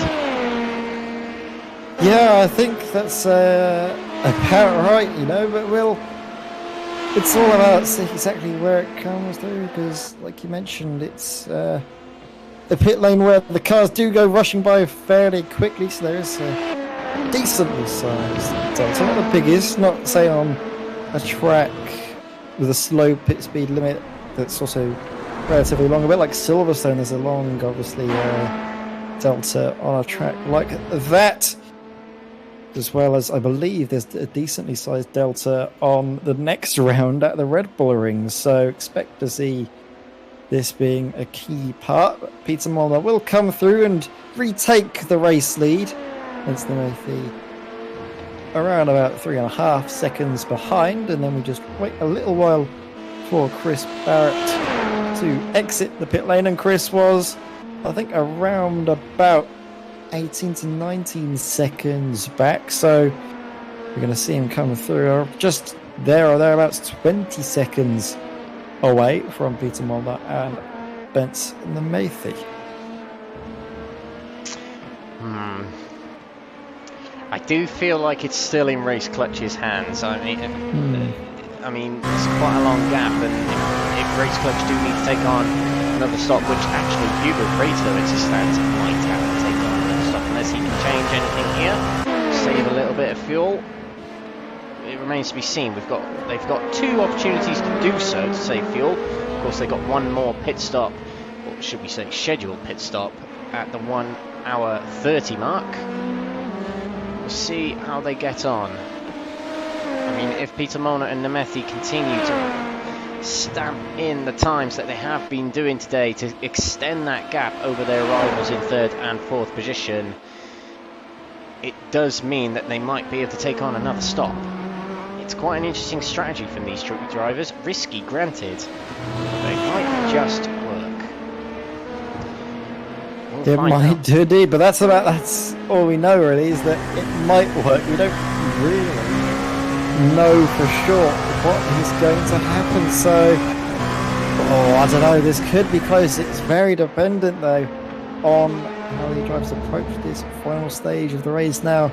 Are we going to see Peter Molnar and Benson Nemethi try a different strategy, maybe less fuel on each of the stops, maybe make their stops all a little bit shorter, or are they going to, of course, have one stop very short and the others full fuel loads? That's a bit of a conundrum. I'm not sure. What would you do in that situation, Alex? Would you have sort of one trip with a full tank and then a final one as a splash, or 2 trips of around about half full tank? Sergio Perez is usually the best person to ask about that. The final few lap dash to get fastest lap. Of course, there is a fastest lap bonus point in this series, among other bonus points as well. But more to your point, I'm not sure, to be honest. Normally, whenever I try a Fandango kind of strategy, it doesn't tend to work for me. But these drivers are much more trained, much more experienced than I am. They must know what they're doing. Presumably they know what they're doing, but something to take note of. Benson Nemethi stamps in the fastest time of the session, much quicker than that of Hugo Prato on the previous lap. Granted, Hugo Prato did come into the pits at the same time, so it is 3 seconds quicker by Nemethi, and nearly 3 seconds quicker by Molnar on Prato, so pretty good for the Race Clutch drivers, and they might be able to stretch it out so they can squeeze in another stop. As you can see, Benson Nemethi taking a wider line than normal coming through Canada corner there, taking a little bit of the gravel, pushing very hard, presumably trying to get another fastest lap here, trying to close in on his teammate again, I presume, as well. All remains to be seen whether they do need to take on another pit stop or not. 23-second gap ahead of Prato at the moment. 150.7 for Molnar, Benson Nemethi 150.8. So not as quick as the previous lap, 3/10 slower. But let's see how Hugo Prato gets on into this lap. Close still between himself and his teammate Chris Barrett. Chris Barrett seems to be well in tune with his strategy at the moment. To cross the line, a 51.2 for Hugo Prato, 51.3, so significantly slower than the 2 drivers up front, and that is what the Race Clutch drivers will want, particularly if they are not fuel saving. Yeah, and that is the real thing, is that it's just going to them and being close enough to take advantage of the drivers that aren't fuel saving while you are fuel saving. So intriguing. Of course, the Prato is in front. We'll be able to go full chat until the end. Chris Barrett, in the meantime, lifting and coasting, looking after fuel, looking after the tyres as well. They're going to be a key factor into the later stage of the race, because to me it doesn't seem that Chris Barrett is going full throttle, both in the literal sense and also figuratively. He's definitely, I think, looking after the car a bit, keeping it nice and steady. Whereas Peter Molnar and Benson Nemethi, the only thing they have to do now is go all out, use the tyres, use their fuel, and just bank on having a big enough margin to these 2 Apex Tech racing drivers. Absolutely. Something we alluded to earlier on, it was about bonus points as well, something for all these drivers to consider. There are plenty of bonus points on offer in this series. You get points for the places that you finish, First place gets 35 points, 32 points for second, and 30 points for third, and then it runs down in increments of 2. And you get a bonus point for starting the race. So if you basically cross the line to start the first lap, you get a bonus point. So attendance points. You get a pole position. You get a point for being on pole position in your respective category. You get a point for leading the most laps in your respective category. You get a point for getting the fastest lap. You also get a point for being the driver who's gained the most positions in the race in your category. You also get a point for being the safest driver in your category. So instant points are something that drivers accumulate throughout the race with off-track penalties, contacts, spins, etc, etc. The driver who has the least amount of them gets a bonus point. So all to be considered, all of that can affect your championship. And at the moment, when it comes to fastest lap bonus points, it is Benson Amethi and Theo Schlere who are in the fastest lap positions at the moment. One thing I have noticed is Kamal Hashimi out in front in the AM category, some distance ahead of Theo Schlere. I'm wondering if Kamal Hashimi didn't take on tyres in his pit stop. Let's take a look at the comparison of pit times. There we go, 25.7. Now Kamal Hashimi has pitted twice, but has not taken on tyres in that second stop, so has opted to stay out on a dead set of rubber, trying to take it presumably to the third pit stop, which will come up in just over 20 minutes time. A risk from Kamal Hashimi, but let's see if it works. You always got to try things. You never know until you try. The gap between Kamal Hashimi and Theo Schlere is 18.5 seconds. It takes longer than that to take on tyres, so Theo's still in the advantage. Roy Mass not too far behind. The interval gap between Roy Mass and Theo Schlere is 3 seconds, so interesting. I'll have to look through the event and see if anything's happened to Theo Schlere, as he was a long way out in front before, wasn't he, Ed? Yeah, I think it is just a little bit down to the strategies of changing around, and there's a difference in taking tyres, difference in everything else that's gone on in this race that we've not been able to cover everything. Unfortunately, it's been a little bit hectic, and we've been trying to rack our brains to try and figure out exactly what is going on at this stage of the race, because it's the real part where we need to have our brains switched on to figure it all out. It's a bit strange, but all will be established more so after the next pit stop in approximately 20 minutes time. A rundown of your orders so far as we tick over to 1 hour 10 minutes progressed. Peter Mona has led from start to present and has a 3-second gap over his teammate Bence Nemethi. Third place Hugo Prater at the moment, with his teammate just behind Chris Barrett. Kamal Hashimi currently leads the AM category, although has been second or third for the majority of the race, has opted for a different strategy. 5th overall at the moment and first in category. Let's see how he gets on as the race progresses. Alvaro Gutierrez Melendez in 6th place overall, 5th place in category, with his teammate Juanto Avale 7th overall, 6th in category. Drew Lloyd 8th overall and 7th in category. Theo Schlere 2nd in the AM category, 9th overall. Roy Mass not too far behind the Frenchman. The Dutchman's in 10th overall and 3rd in category. Daniel Nunes having one of his best outings in the season so far, 4th in category, 11th overall.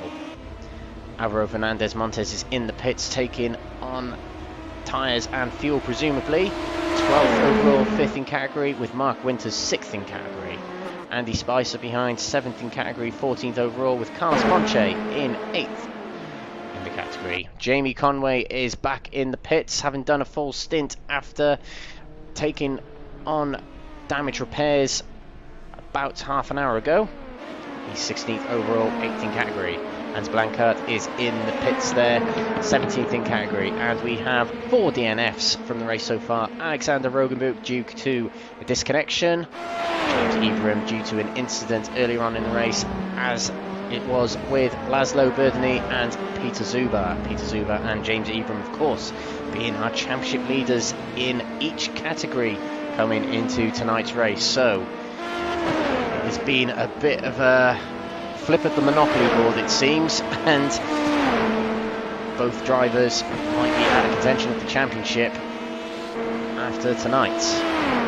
We'll see how things finish tonight with just under 50 minutes to go in this race here at Road America on Simracersworld TV from Road America. Yeah, what a race we've been treated to. Of course, we haven't had the close fighting at the top that we had last time out at Monza, but this has been still just as entertaining. A close fight that could materialise come the end of the race with Hugo Preto and Chris Barrett trying to work together, trying to plan the assault, the final charge on race clutch.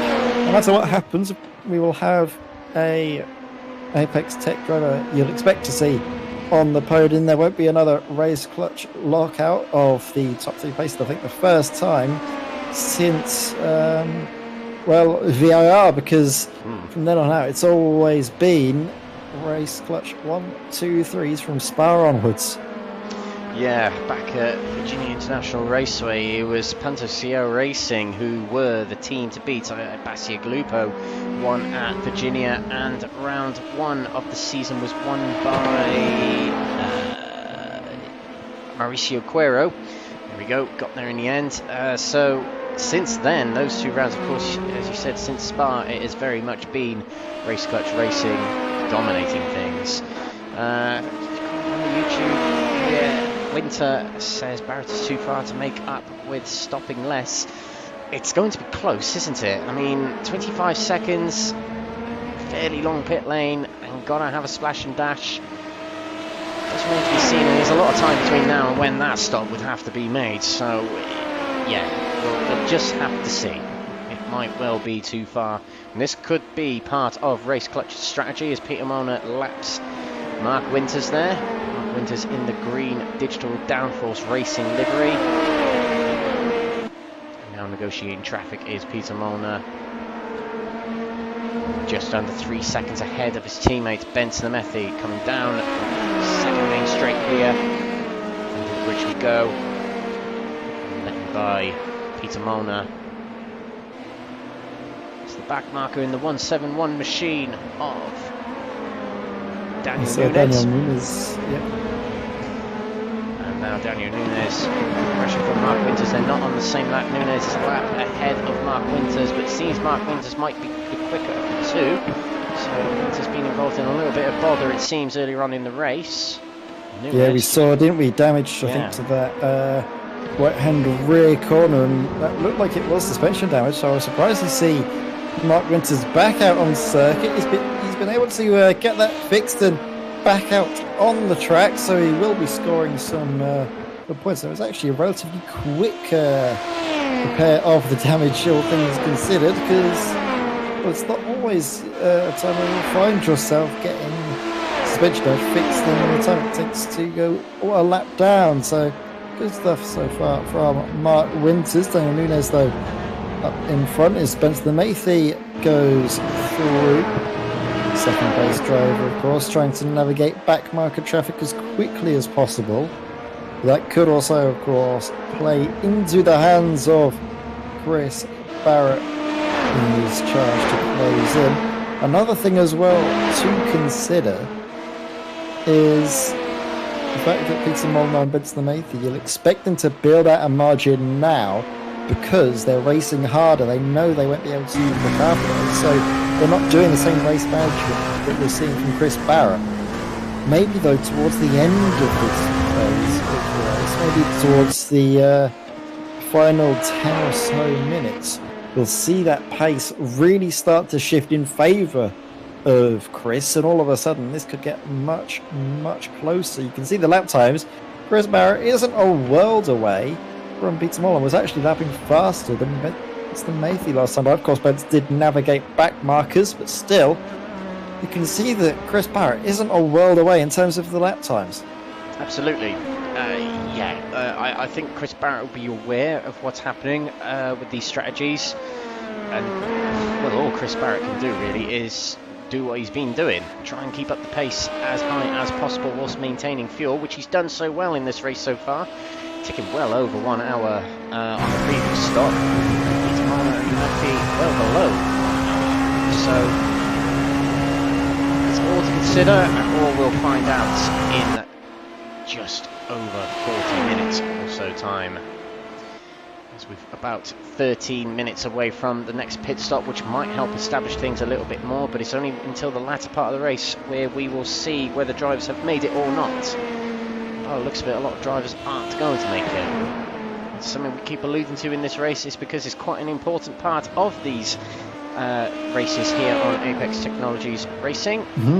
You save over, I think, 20 seconds, isn't it, in terms of avoiding a splash and dash, so it's crucial, isn't it? You can see the margins still on your screens.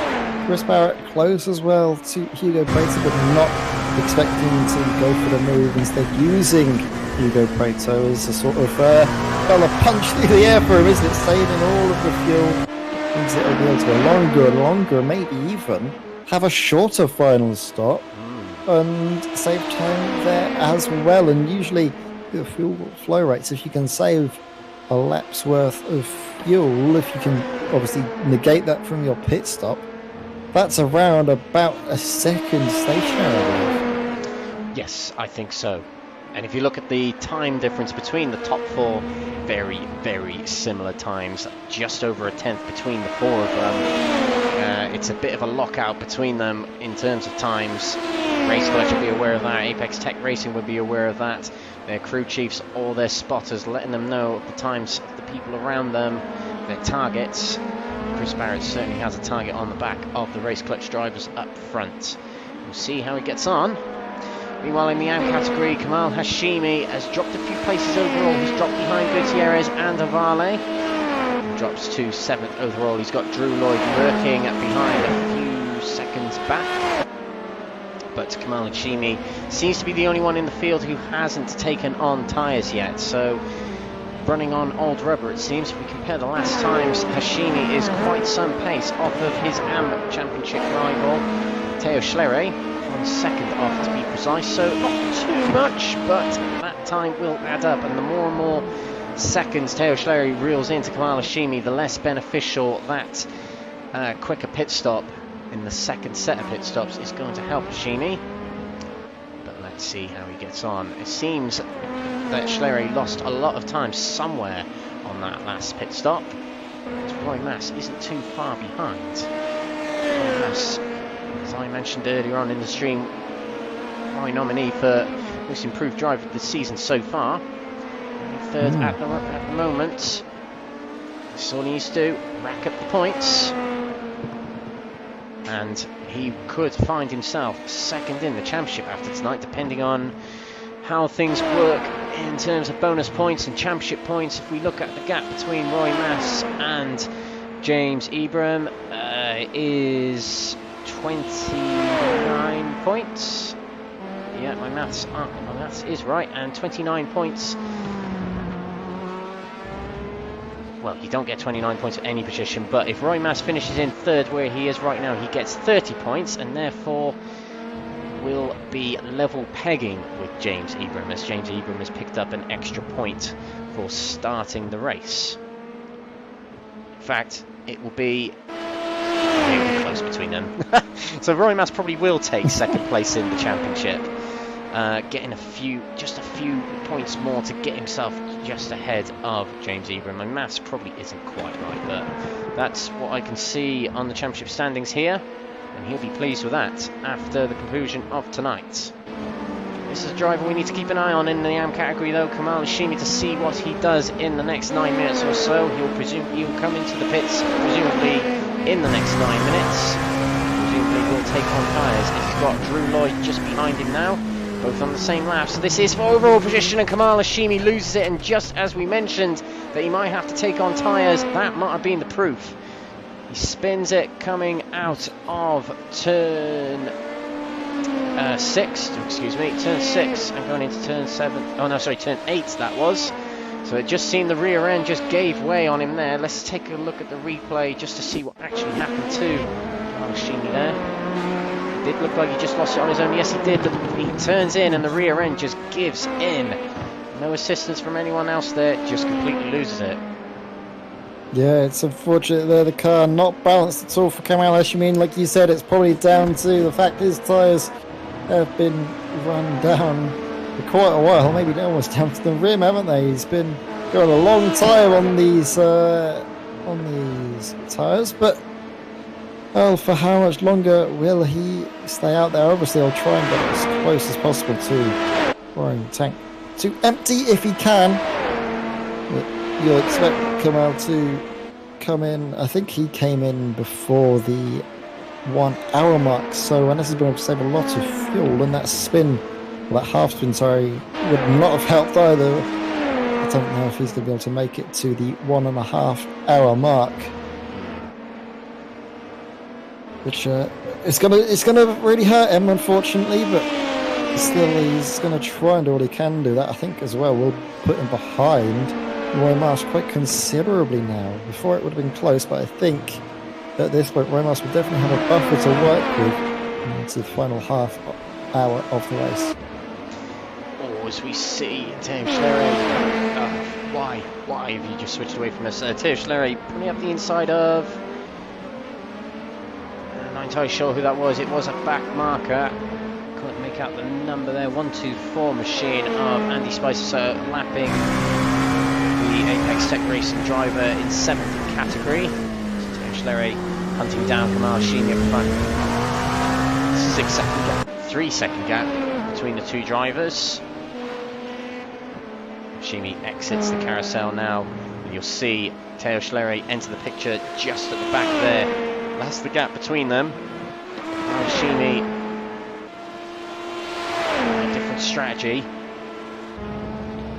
If Teo Schlery gets ahead, it pretty much nullifies that strategy. As we know, Schlery only has one stop left in his roster. Just to take a look at the front, if the other pit stops are anything to go by, Peter Molnar and Benson Amethi might be coming into the pits at the end of this lap. It was around about 55-56 minutes on the previous stop, so it could be at the end of this lap we see Peter Molnar and Amethi come in. Again, we are keeping an eye on the gaps between first, second and third and fourth. There's a 26 to 23 gap between the drivers there. That means if Grace Clutch take another pit stop, it could be close. They might just do it. Let's find out. We're on the final corner now, so we'll see if Race Clutch Racing drivers Molnar and Amethi come into the pits, exit the final corner, and there we go. And it's into the pit lane as I predicted. So Molnar and Amethi are definitely not fuel saving. That's definitely something we can establish now 3/4 of the way through, or nearly 3/4 of the way through the race. So there they go, into the pits. Both Race Clutch Racing drivers, 2 of the 3 that started this race, with Peter Zuber retiring on the very first lap. Let's see how Hugo Brita gets on here. Has he saved fuel on this stint? Let's find out. He nips right and he goes into the pits. Chris Barrett, as predicted, stays out on track and will take the lead back in this race. But Peter Molnar in the pits there, only taking on fuel this time. Don't need to take on tyres at this point in the race, as they will last to the end. But what I've noticed as well is Chris Barrett, last time out, don't forget, he went an extra 2 laps longer than these two. Will he be able to make it another 2 laps? Will he only go 1 lap longer? Or has he been able to extend his stint even further, maybe even making it 3 laps longer? And that will give him perfect time, a perfect chance to save fuel on this final stop and get an even closer fight, either right behind or even just a bit in front of these 2 Race Clutch drivers. Let's see. Well, in the pit lane, it was only 57-58 seconds for Peter Molnar and Amethi. That's only taking on fuel, granted a full tank of fuel. So if you take out the fact that they done the whole pit lane and took out a full tank of fuel, if they only took a splash and dash, that time might come down by around about 20 seconds. So there's still a lot of time lost in the pit lane. It's going to be a bit interesting, this lap part of the race. Chris Barrett might well be in the perfect position. Let's see if he can get himself over the 1 hour 30 marker. He's got open air ahead of him, so he can go full beam. Presumably, well, full beam, I say that, but he has been saving fuel better than anyone else on track. Himself and other drivers keeping those cars going to as late as they can go. Other drivers being the Iridium drivers of Gutierrez and Avale. Barrett stays out again. So as you mentioned, Ed, well, on the previous stop, he got an extra 2 laps at this tank over race collection, and in this one he might well get 3 laps extra. There's another 2 minutes to go until the 1 minute 30 marker, so if Barrett comes in at the end of this lap, it will just be below 1 hour 30, so that'll be close. Let's see what happens. The Iridium Motorsports drivers stay out. That is Alvaro Gutierrez Melendez right behind the race clutch racing driver of Benson Amethi, but Gutierrez does have to take another stop, as does Juanto Avale. Teo Schlerer coming around the final corner here. He is just ahead of Hugo Preto, who did come in the pits on the previous lap. Teo Schlerer stays out at the moment. Andrew Lloyd as well. Other drivers to look out for is Roy Mass and Kamal Hashimi. Kamal Hashimi is into 3rd place, so he must have taken a pit stop in the last few laps or so. Slipped my mind, slipped my eyes, but down to 3rd place again, and quite some way behind Roy Mass, who was his rival for much of the early part of this race. Barrett's out here first at the moment. Let's see if he pits at the end of this lap. 1 minute to go until that 1 minute 30 marker, a real crucial marker in this race in order to hit your strategies right. Ooh, it's going to be going right down to the wire. I don't think we'll truly know exactly what is going on with the strategy until the very end. Chris Barrett, I believe he might be able to go around 1 lap further. Stays out, yep, stays to the left-hand side of the road, carries on going well past now what we'll likely see past the half-hour mark, the 1 hour 30 period, and then it's anyone's guess, isn't it, how long Chris Barrett can go as he sets his fastest lap time of the race so far, 1 minute 56.08, starting to turn the pace on once more. Chris Barrett up into the front of the field. This could be very good. You can see he's currently lapping faster than Peter Molnar and Benson Amethi. Very good stuff from Chris Barrett here. This might be his chance to really fight back and to try and claw something through for Apex Tech Racing. Don't forget, this would be his first race victory of the season's first race victory ever in this Apex Technologies LMP2 Championship. It'd be Apex Tech's first win in the pro category as well. Oh yes, it will. You're bang on the money there. So Chris Barrett, what can he do? We'll follow him through the remainder of this lap. This could be his final in-lap of the race. Peter Molnar closing in, trying to tried anything he can now, because you know he's going to have to go flat out until the end. That gap, 35 seconds between first and second for them. Actually, and then that comes all the way back down again because our racing time gets confused with pit stops, now down to 17 seconds. So Chris Barrett has a decent margin. Obviously, through the pit stops, we'll be able to see that gap swing back in favour of Peter Molnar. He'll be able to come back around in front of the rest of the field as Chris Barrett comes into the pits now for his final stop of the race. 1 hour and 31 minutes and 30 seconds on the clock as he makes his way through the pit lane. Obviously, you have to be careful not to speed into the pit lane. Getting a 45-second penalty will not be great for him whatsoever. Peter Molnar blitzes on by as Chris Barrett stops in the box, and you can see actually that was a 17-second gap that has been and gone by the time Chris Barrett is able to stop the car. So that tells us we can expect the gap delta to be what? Obviously stopping, taking a splash of fuel, getting up and moving again. That could be near enough 30 seconds delta you lose from a splash and dash. It could be, but this stop is lasting a bit too long.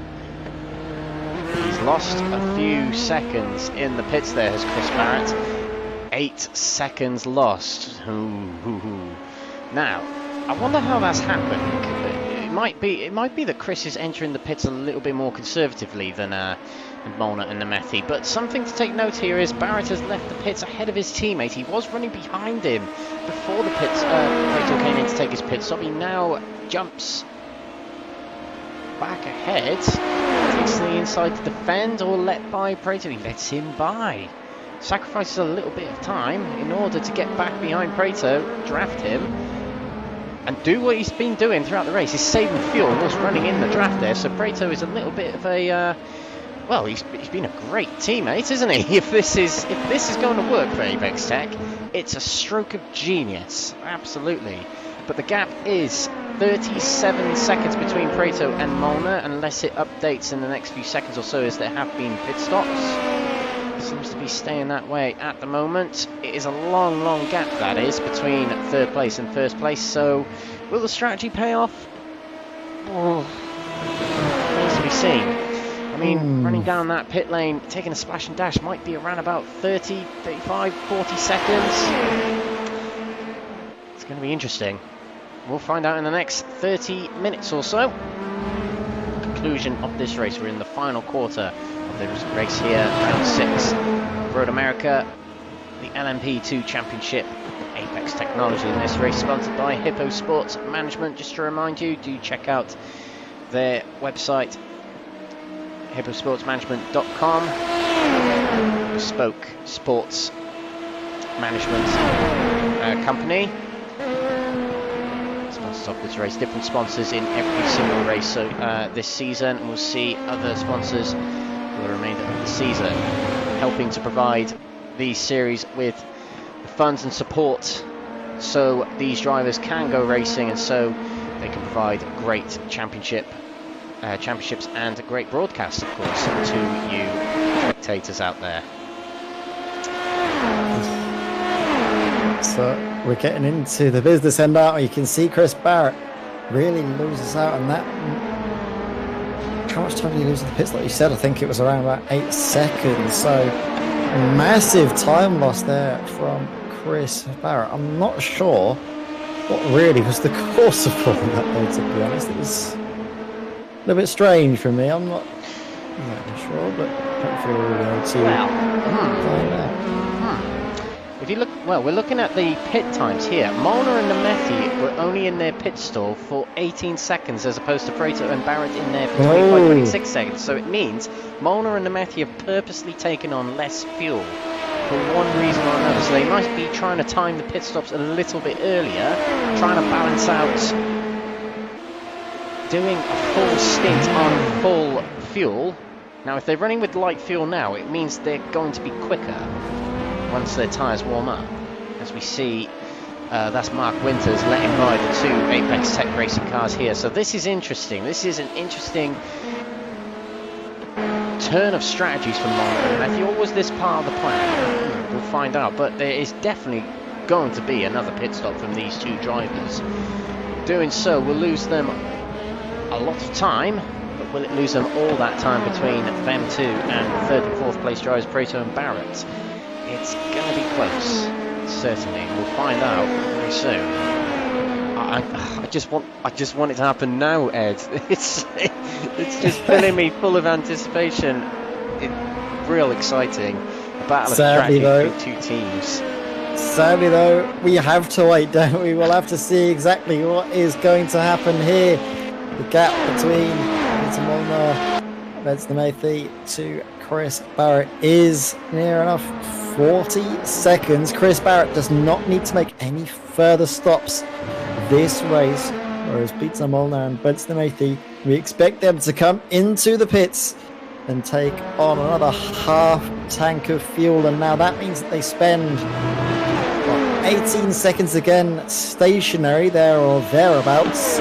along with time lost running through the pit lane, and we saw, well, 17, 18, now 20-second margin already been and gone by the time it took, well, even before actually Chris Barrett got into his pit stall and stopped. So this is still all to play for Chris Barrett. It just depends really, not necessarily on the time they spend stationary, but on the time they take coming into the pits and getting out of it. So they need to be absolutely on the money for pit entry. Peter Molnar, Bence, and the Mayfield. Still a while to go in this race, and Hugo Preto, Chris Barrett, they'll be working together, won't they, to try and upset the rhythm, work together to, well, defeat Race Clutch, because that's what it is. It's basically them working together. It's two teams battling it out. All of Apex Tech Racing's hopes, though, rest solely on the shoulders of Chris Barrett. So I don't know, Alex, if you've had that experience, that pressure is obviously going to get to a driver, isn't it? Yeah, absolutely, yeah. These crucial phases in the race, pressure does get to you. But let's take a look at the AM category. At this point, we haven't really touched upon them for quite a while. Teo Schlerer out in front, but only 8.6 seconds ahead of Kamal Hashimi. Kamal Hashimi, despite the spin in that middle stint there, has stayed in front of Roy Mass, so lapping a little bit quicker, and a different strategy has benefited Hashimi so far. Roy Mass in third place, still a good placing for him. Apex Tech Racing having a good night tonight. It could be 2 podium finishes for them. And Alvaro Fernandez Montes in fourth place with Daniel Nunez rounding up the top 5. We've seen Mark Rivers just a moment ago getting passed by the leaders. He's in 6th in category at the moment. Andy Spicer in 7th with Carlos Ponce in 8th. Hans Blankart in 9th position. Jamie Conway, the last of the runners in this race. No, he's not. He's out of this race, so he has aborted this race. Quite a shame, really, as he was looking real good, but floor damage to the car. He's decided to call it a day. Back on board with Hugo Breto. And moving on his teammate, Chris Barrett. A man who's been saving Chris a heap of fuel and might have thrown in the prospect of a race win for Chris Barrett. It all depends how long that pit stop will take for Molnar and Nemeti, which might happen in the next 5 minutes or so, judging by the length of their previous pit stop. So let's not take our eyes off that order, as we could see the Race Clutch drivers dive in the pits at any moment, and Chris Barrett nearly loses the car. He's still recovering it. This will lose more and more time. He's going to lose time, and that could be what changes the complexion of this race. He's dropped back a lot here.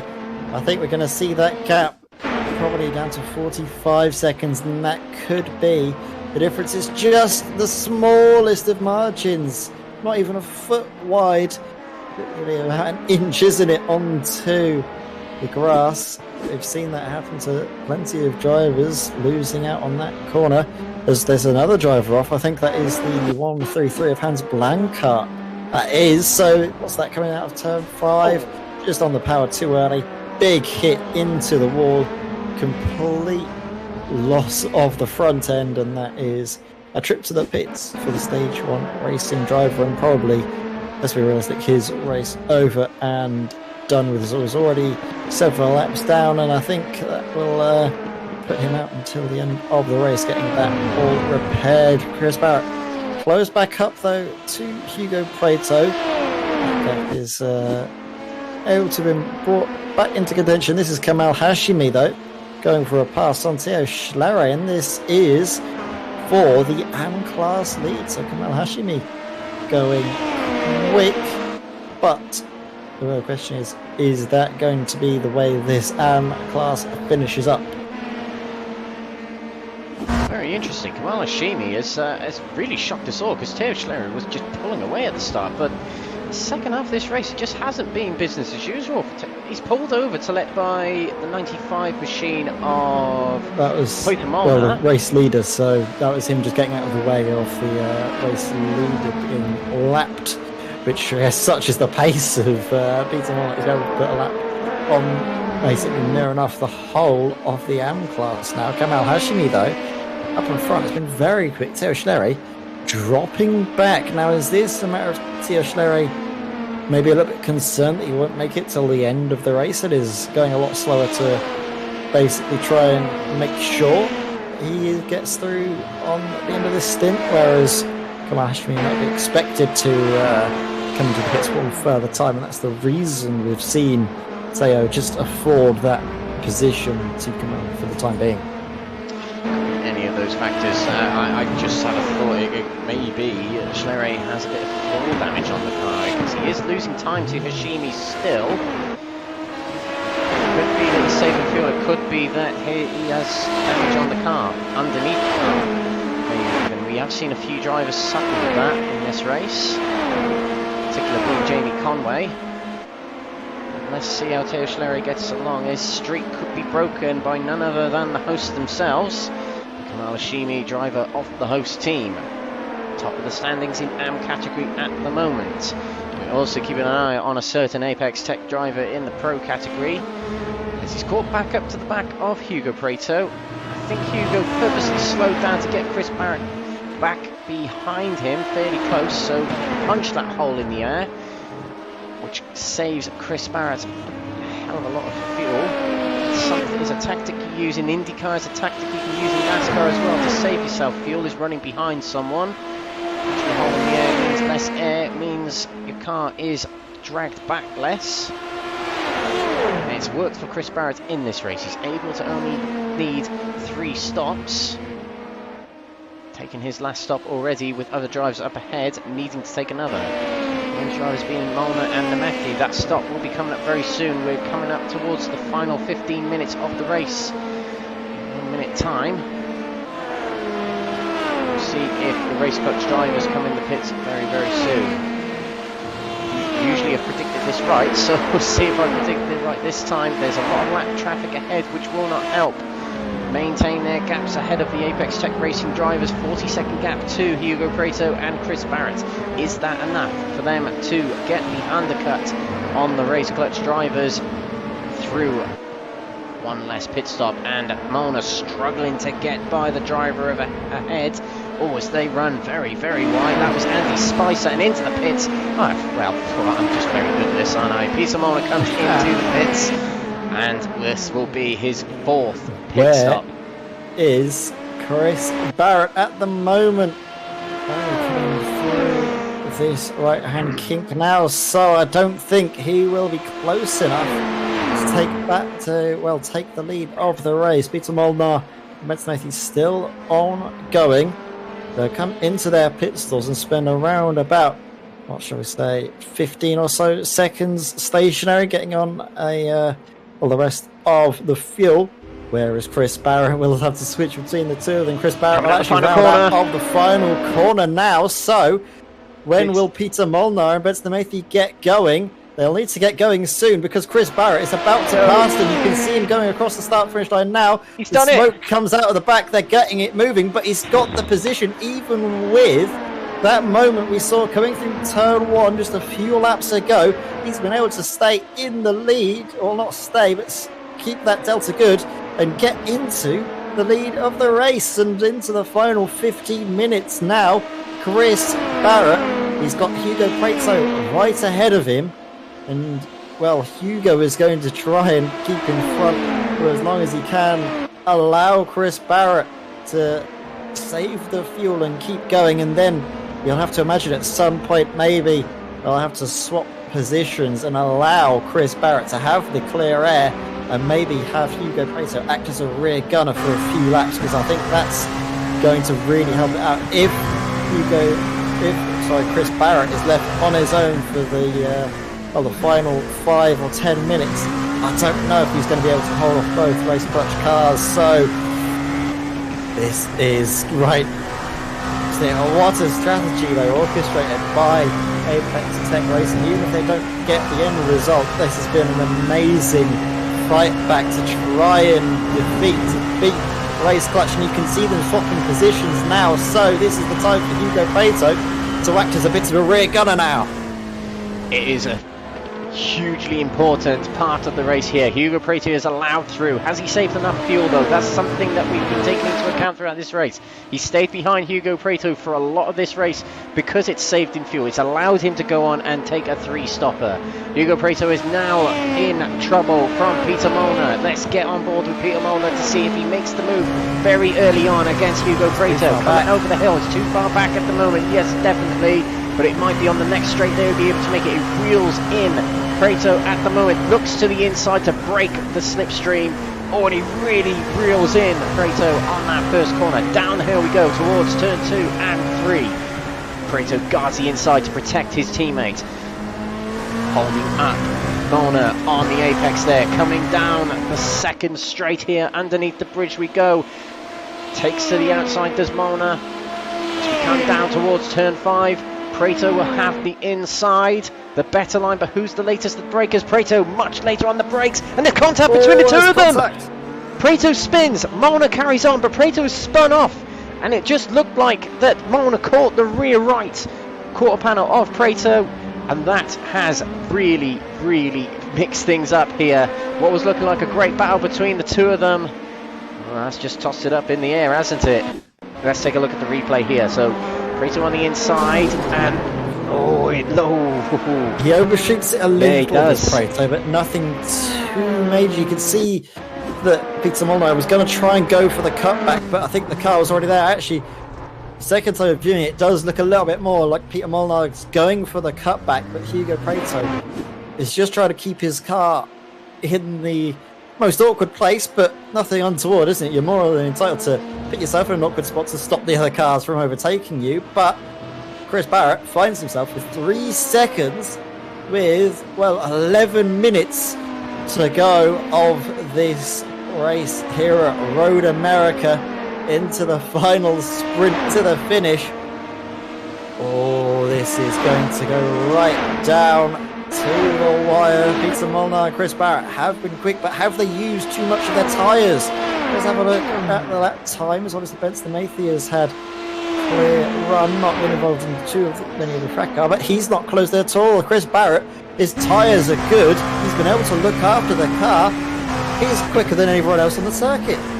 Yes, it's something also to bear in mind. Peter Molnar, the contact with Hugo Prato then, that might have damaged his car a little bit, might have damaged the front end a little bit, and that will cost him a little bit of speed. Now the last time there you can see from Peter Molnar is a 152. That is because there was contact between him and Prato.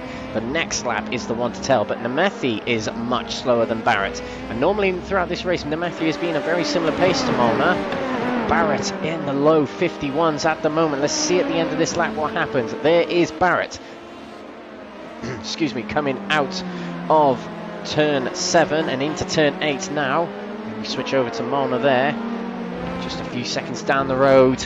It's going to be real crucial between these drivers. Can Peter Molnar get his head down as Kamal Hashimi, we've just seen there, has done the fastest lap of the AM category and is extending his lead from Teo Schlery. He's extended his lead by a second on that last lap and has a near 6-second lead ahead of Teo Schlery, who runs off track. Let's see what happened there to Teo Schlery. There is something wrong with that. Oh, look at the rear end just snap on him. Running very close to the tyres then. I don't know if he hit them. I think he got away with it. Yeah, I think he did get away with that. But Teo Schlery is really struggling. It could be damage on his car that's causing it as he sits back behind the 176 machine. Gets the position. Alvaro Fernandez Montes gets it done, but he has lapped Alvaro Fernandez again. Kamal Hashimi, an 11-second lead now ahead of his AM rival. Well, I'm not sure. See, Kamal Hashimi will expect to make a pit stop. He came in on last time, but I think it was on lap 45. Teo Schleyer came in on lap 48, I believe, same time that Chris Barrett did. So, if Chris Barrett will make it to the end of the race like we're expecting, so will Teo Schleyer. Kamal Hashimi is the driver that is likely to come into the pits for final stop. So not sure, but he's still been a very quick driver as Kamal. Last time I set in the fastest lap of the race in the M category. Not too far, actually. Only, I think, a couple of tenths off of the fastest lap overall in the race that had been set, I believe, by Benson and Matthew. So Bence gets, as it stands, a few bonus points his way. But that might be only a small consolation, as I say that. It's not Benson. It is actually, yes, Benson and Matthew that set the fastest lap of the race so far. We're on 50.10, but not setting those lap times at the moment, which is desperately what he needs to do. Last time by, though, Peter Molnar closing the gap to Chris Barrett, wasn't he? We'll see what they're going to do this time by. Is it going to be too little too late, or has Peter Molnar been able to time his charge back up through the order perfectly? We'll see now. Chris Barrett across the line. What is the lap time going to be? 1 minute 50.9, and Peter Molnar does 1 minute 50.4. So yeah, gap again, half a second faster. Right, Peter Molnar getting very quick now, and he's going to maybe in a couple laps time get into that all-important slipstream if the pace carries on the way it is. However, catching is one thing, passing is something else, and of course, Chris Barrett, you'll expect him to have a little bit more life in his tyres because he hasn't been trying to build the margin, trying to go on the ragged edge like these two race clutch cars, second and third, have been doing basically all race long. Into the business end now with, 6 minutes still to go, Alex? 6 minutes is not much at all. In fact, it's around about 4 laps, so there's not much time at all left for Peter Molnar or Benson Matthew, for that matter, to do something about the thorn in their side that is Chris Barrett. Waving the flag for Apex Tech Racing, the hosts of this series, and charging towards a win at the moment. If we can keep Peter Molnar at bay, it comes down to 2 seconds, 2.1 seconds. Let's see if this comes down any more over the next half a lap or so. 2.0. It's just 10th after 10th after 10th, and when Molnar gets into the slipstreaming zone, which would be, well, actually on the main straight, around about now, Peter Molnar will start to get the effects of the slipstream, get a better top-end speed down the main straight here. Chris Barrett, all he can do is just push and push and push for the final few laps here. We've just ticked over to lap 61 of the race, 1.9 seconds between first and second. Benson Matthew is not reeling in Chris Barrett at the moment, and look at the gap in the times between them, half a second. So, well, it will be around about, if Molnar can keep this up, it'll be around about 3 laps time that he'll catch Barrett. But it'll be around about 2 laps time until he gets within fighting distance, I suppose, with being only half a second back in 2 laps time. That's my prediction anyway. So we'll see what happens. Drew Lloyd is in the pits from 6th position. He'll take on his final set of fuel to get himself to the end. It was a real shame to see Hugo Preto, though, who has been in the top 3 for much of the race, driving a very, very good race, helping out his teammate who's currently top of the standings, and he's now down to 7th place due to contact. It's something the stewards, that they're going to be a bit busy after this race. This is definitely going to be said. A few incidents in the early part of the race, particularly involving Peter Zuber, Laszlo Berznian, James Ibram, and that incident between Hugo Preto and Peter Molnar, certainly one to look at by the stewards, but they're the experts, not us. We will not evaluate what happened in that incident too much. And the time has extended between the two drivers here at the top of our standings. It's now over 2 minutes again between Barrett and Molnar. A very good lap here on the cards, it seems, for Barrett. He's doing everything he can to keep Molnar out of striking distance. Takes to that curb to take a nice wide entry into the final corner. When he crosses the line here, there'll be another lap, and then he might see the white flag next time by, it could be, we'll see. Down the main straight, into turn 1 will go, and it is his personal best, a 150.492, and in fact Molnar is still a little bit quicker but not by much at all. It was real close between them two on that last lap. Let's look at it again. So a personal best by Chris Barrett, but Molnar going ever so slightly quicker, just a few hundredths. It's not enough to really threaten Barrett unless Barrett makes a mistake. Barrett can keep up that pace. He's good to go for the victory with 3 minutes to go. Yeah, it's getting close, isn't it, between Molnar and Barrett, but Barrett is able to keep him at bay after setting his fastest lap of the race so far, and what a time to do it when you've got Peter Molnar breathing down your neck. This is the time to really unlock that last extra bit of pace to try and secure the race victory. Peter Molnar closing in there, the gap now under 2 seconds. And through the carousel, Peter Molnar, you'll expect him to get into the slipstream for the final lap, and that will aid him to no end, won't it? He'll be right up there at the end, but with, well, the lap times being near enough 2 minutes, and with near enough 2 minutes to go, we do actually enter, I believe, the final lap of the race. But oh my word, his teammate getting in the way at the last hurdle. Who was that? That is absolutely barely supposed to, but then what on earth has happened? Peter Molnar has been taken out of the race. That was Andy Spicer. It was Andy Spicer. So let's take another look at it. Peter Molnar trying to get by. They changed their minds very quickly. Oh god. So I'm speechless. I'm absolutely speechless. The commentator shouldn't be speechless. Molnar is in the pits. Barrett continues. He just about managed to get past Andy Spicer, and as did Nemeth. He avoided all that carnage as well. Yes, he is. Spicer comes into the pits. Might be a bit of a cloud over his head after that one. That is a huge incident. Let's get one more look at it. The white flag is out for Chris Barrett. Let's just get one more look at it from Peter Molnar's point of view. Spicer goes right, then Spicer goes left. Oh my word. Oh, Molnar. That's very strange. It seems to me that his brain just switches off. I'm not sure the way this series does it. I'm really not sure. But to be honest, a lot of series sort of say the back marker has to let by the quicker cars, the leading cars. Sometimes the series say it's up to the responsibility of the leading car to get past safely and responsibly. That one is one for the stewards. That's not one we can really tell, you know, who's to blame or not.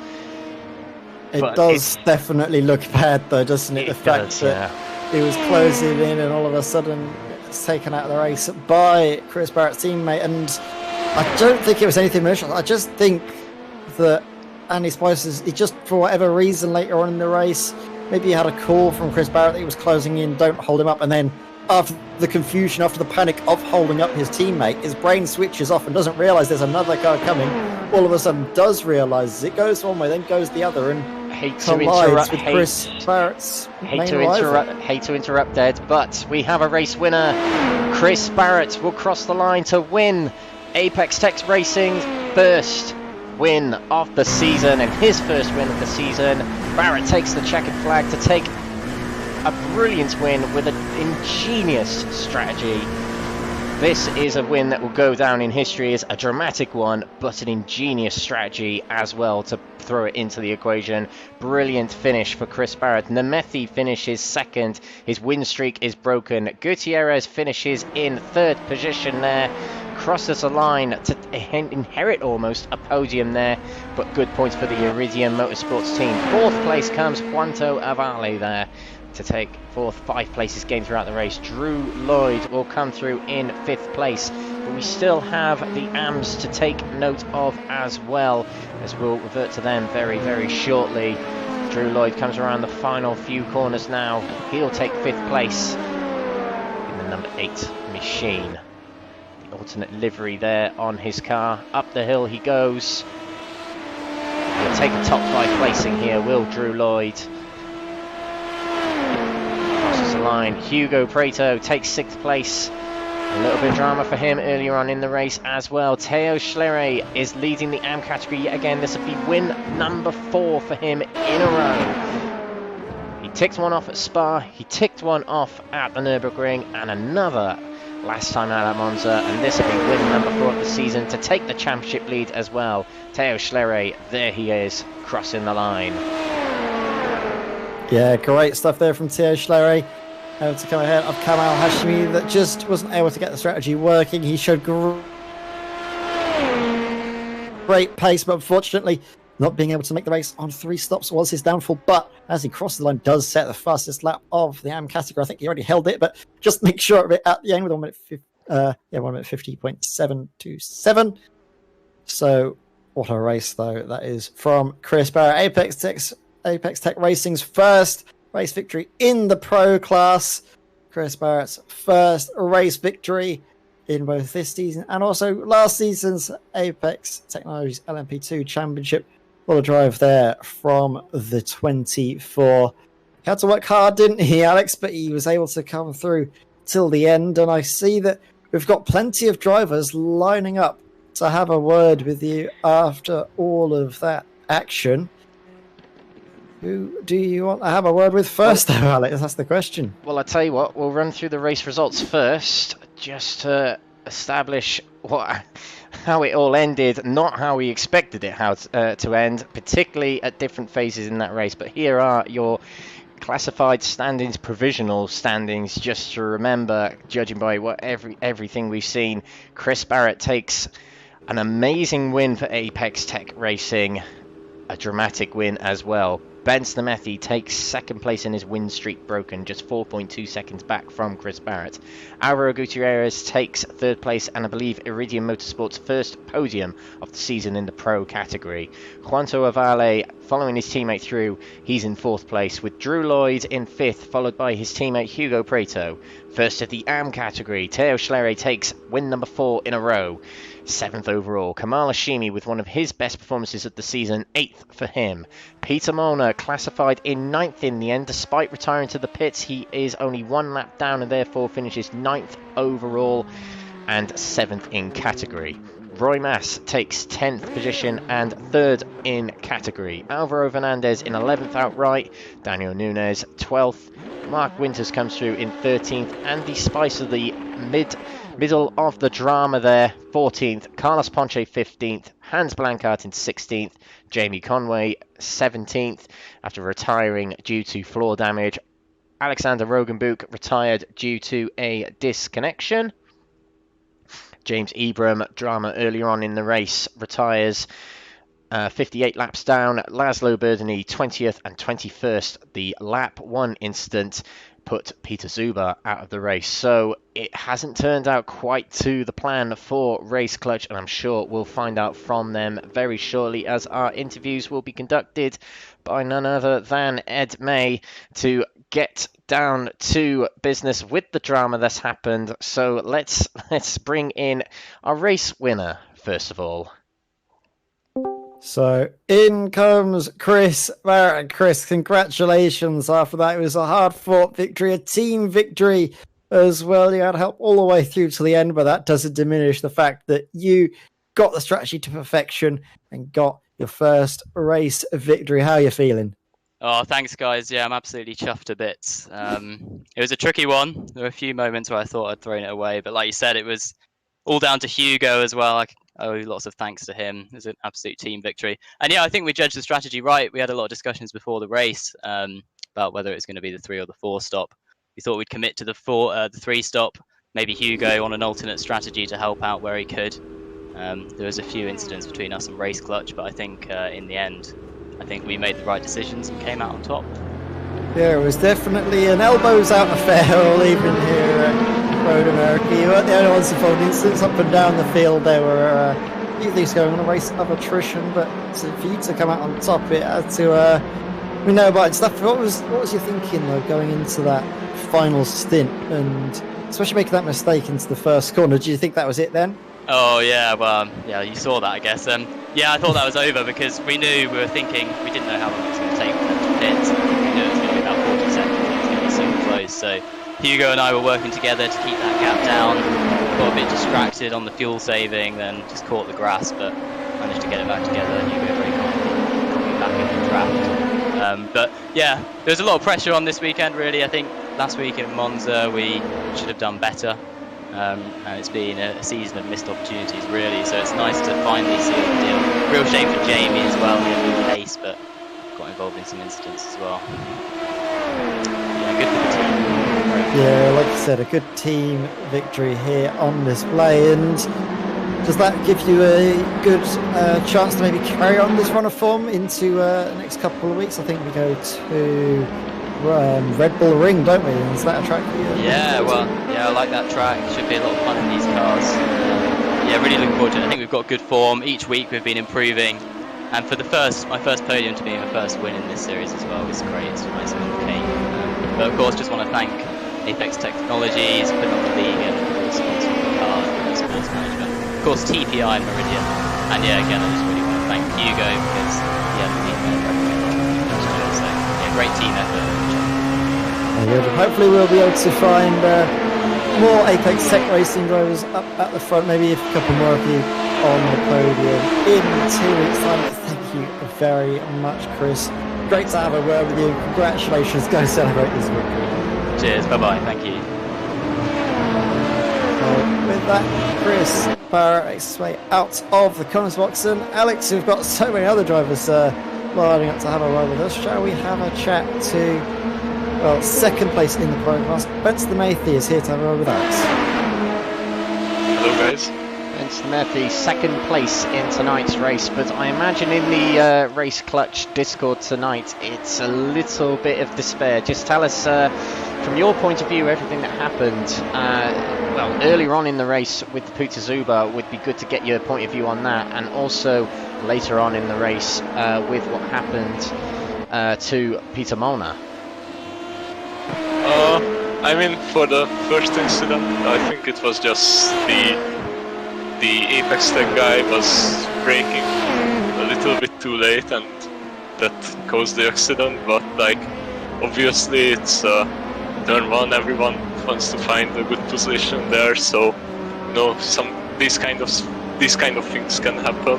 For the incident at the end of the race, I think there was a bit of a misunderstanding between Peter and the left guy. I doubt it was intentional on the left guy's side. I think it was just a really unfortunate accident, but yeah, obviously I'm not the one who's judging these situations, so yeah.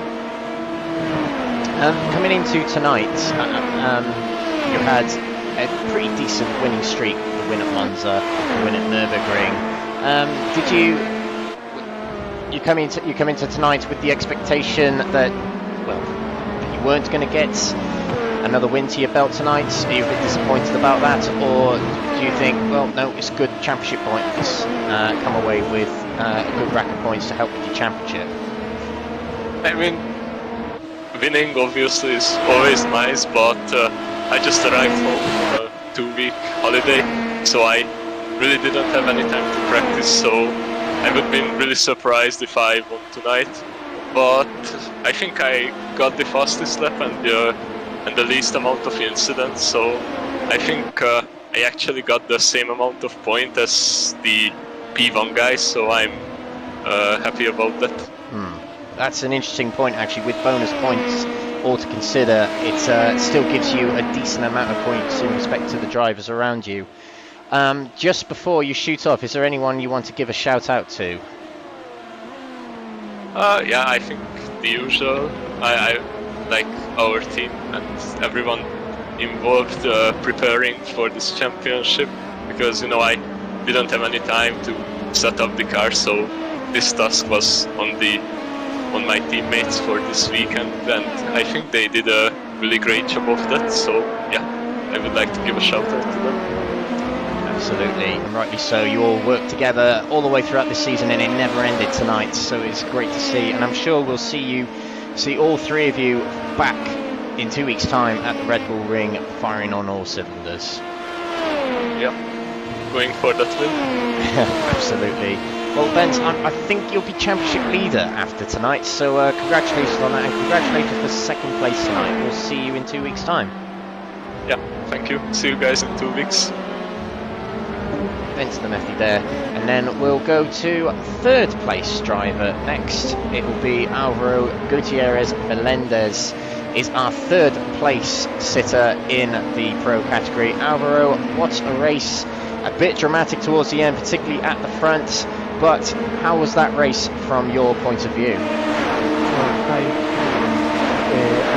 I don't really know what happened, to be honest, because I was before, and then suddenly in the last lap, the spotter told me I was quick, and I was like, oh my god.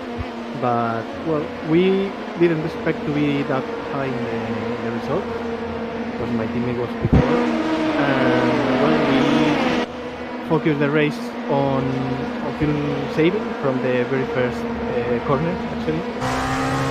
And we knew that if the guys in front had to do the stop, they were going to lose like 50 seconds. So that was a start and as well. Yeah, we saw you pretty close throughout that race with your teammate Quanto Avale. Was that part of your tactic then, just to save fuel behind one another and just... Well, I presume you didn't expect to pick up a podium after a little bit of time in that race, but is that the tactic all along, is just save fuel and keep the pit stops down to a minimum?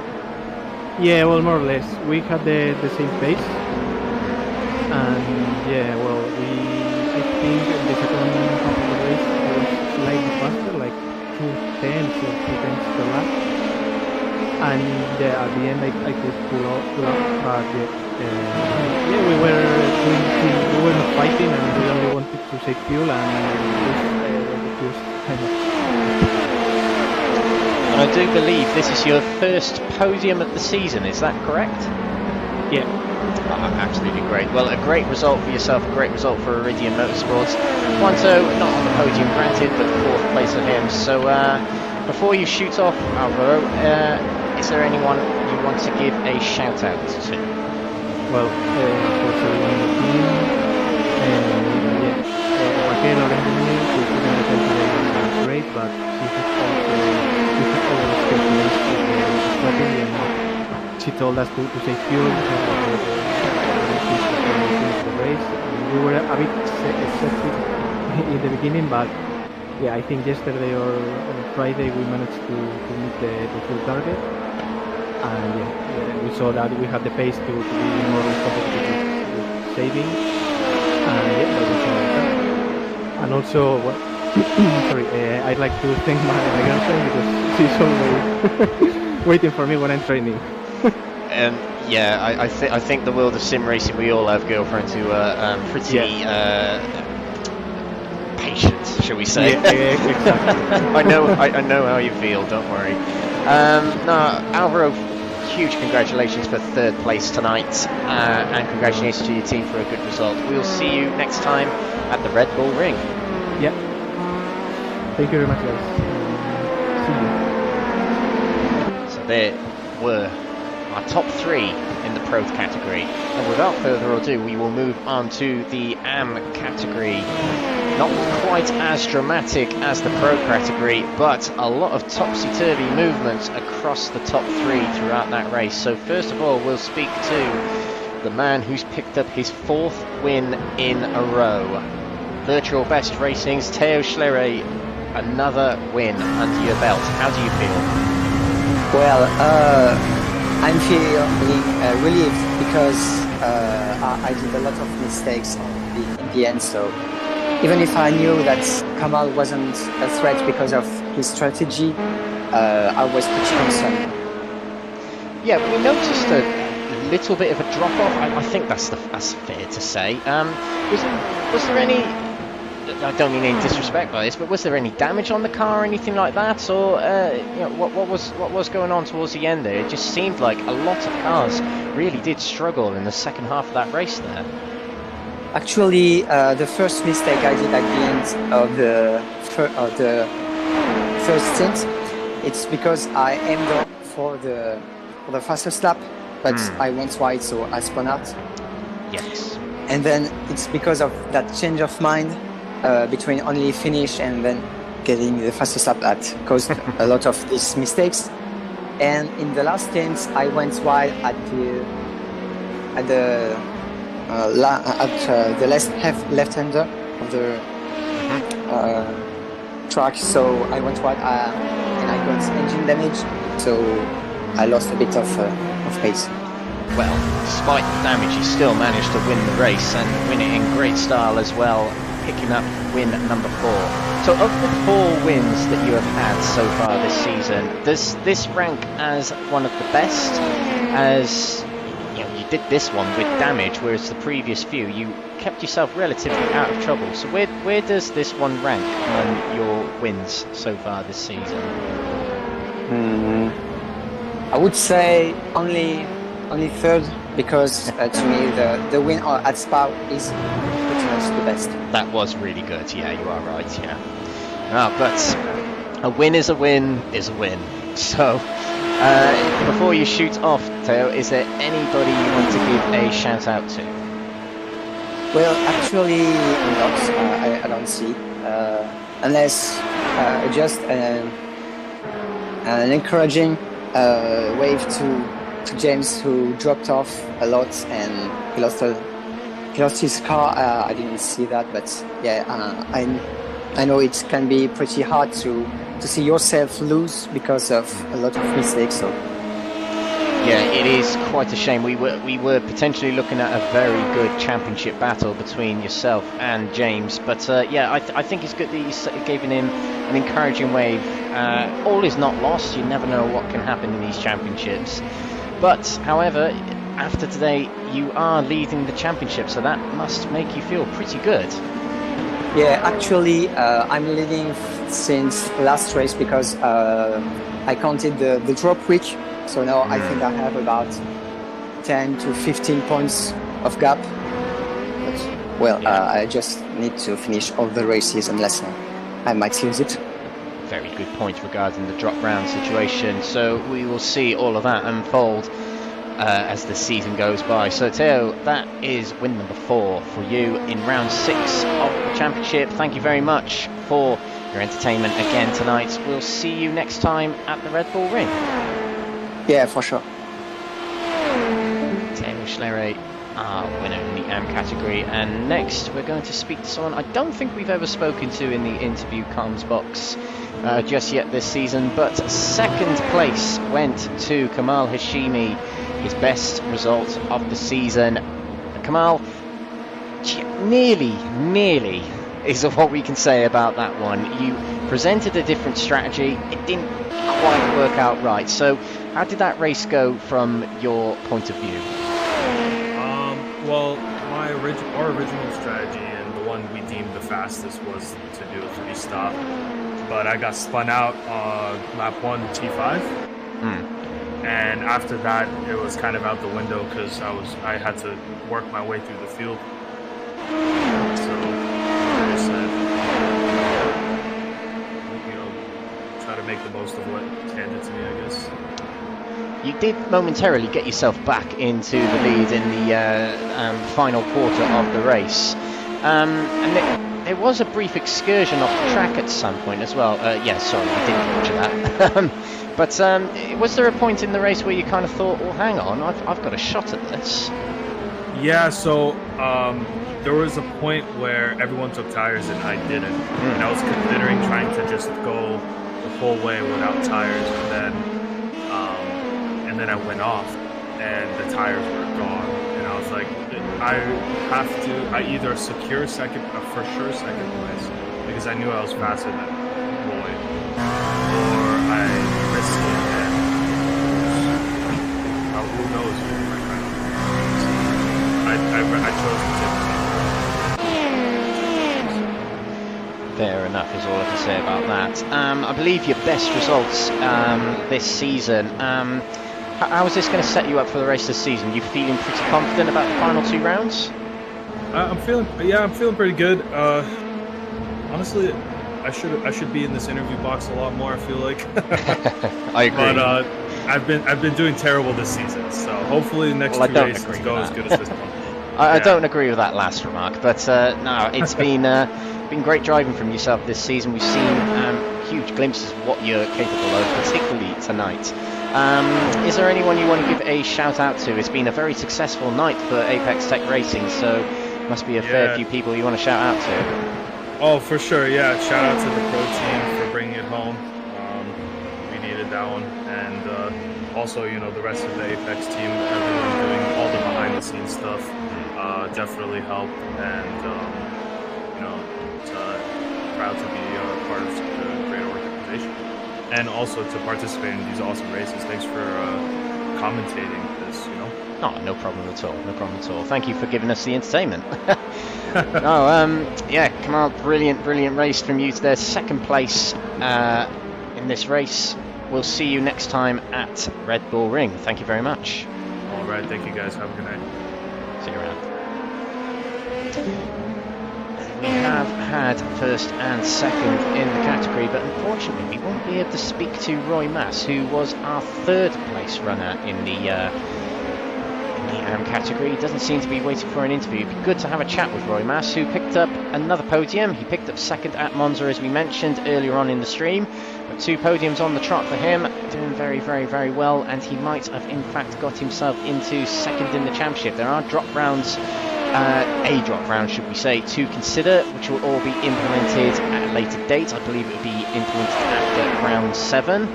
It's all to play for at the moment. A little bit of a wrap up from the race. It's been very dramatic, probably the most dramatic race of the season. Chris Barrett taking the win after not a bold strategy, but a different strategy, and one that he made work to get himself out in front. Applied the pressure to the race clutch drivers, particularly in Bence Nemethi and Peter Molnar. Peter Molnar eventually trying to get past the back marker. It didn't quite work out. It sent him off into the barriers and retired from the race. He did in fact finish in 11th in the end. Bence Nemethi inheriting second place. It was a little bit of a quiet race for him. He was driving very well, but he was always in the shadow of Molnar for most of the race, but picked up a very good and healthy second place. Gutierrez Melendez picking up third for Iridium Motorsports. Fantastic race for them. And I do believe we have Ed May back in the comms box. Hello. What a race we've just witnessed. I mean, it was a little bit business as usual in the first half of it, but then after the hour mark, it just kicked off, didn't it?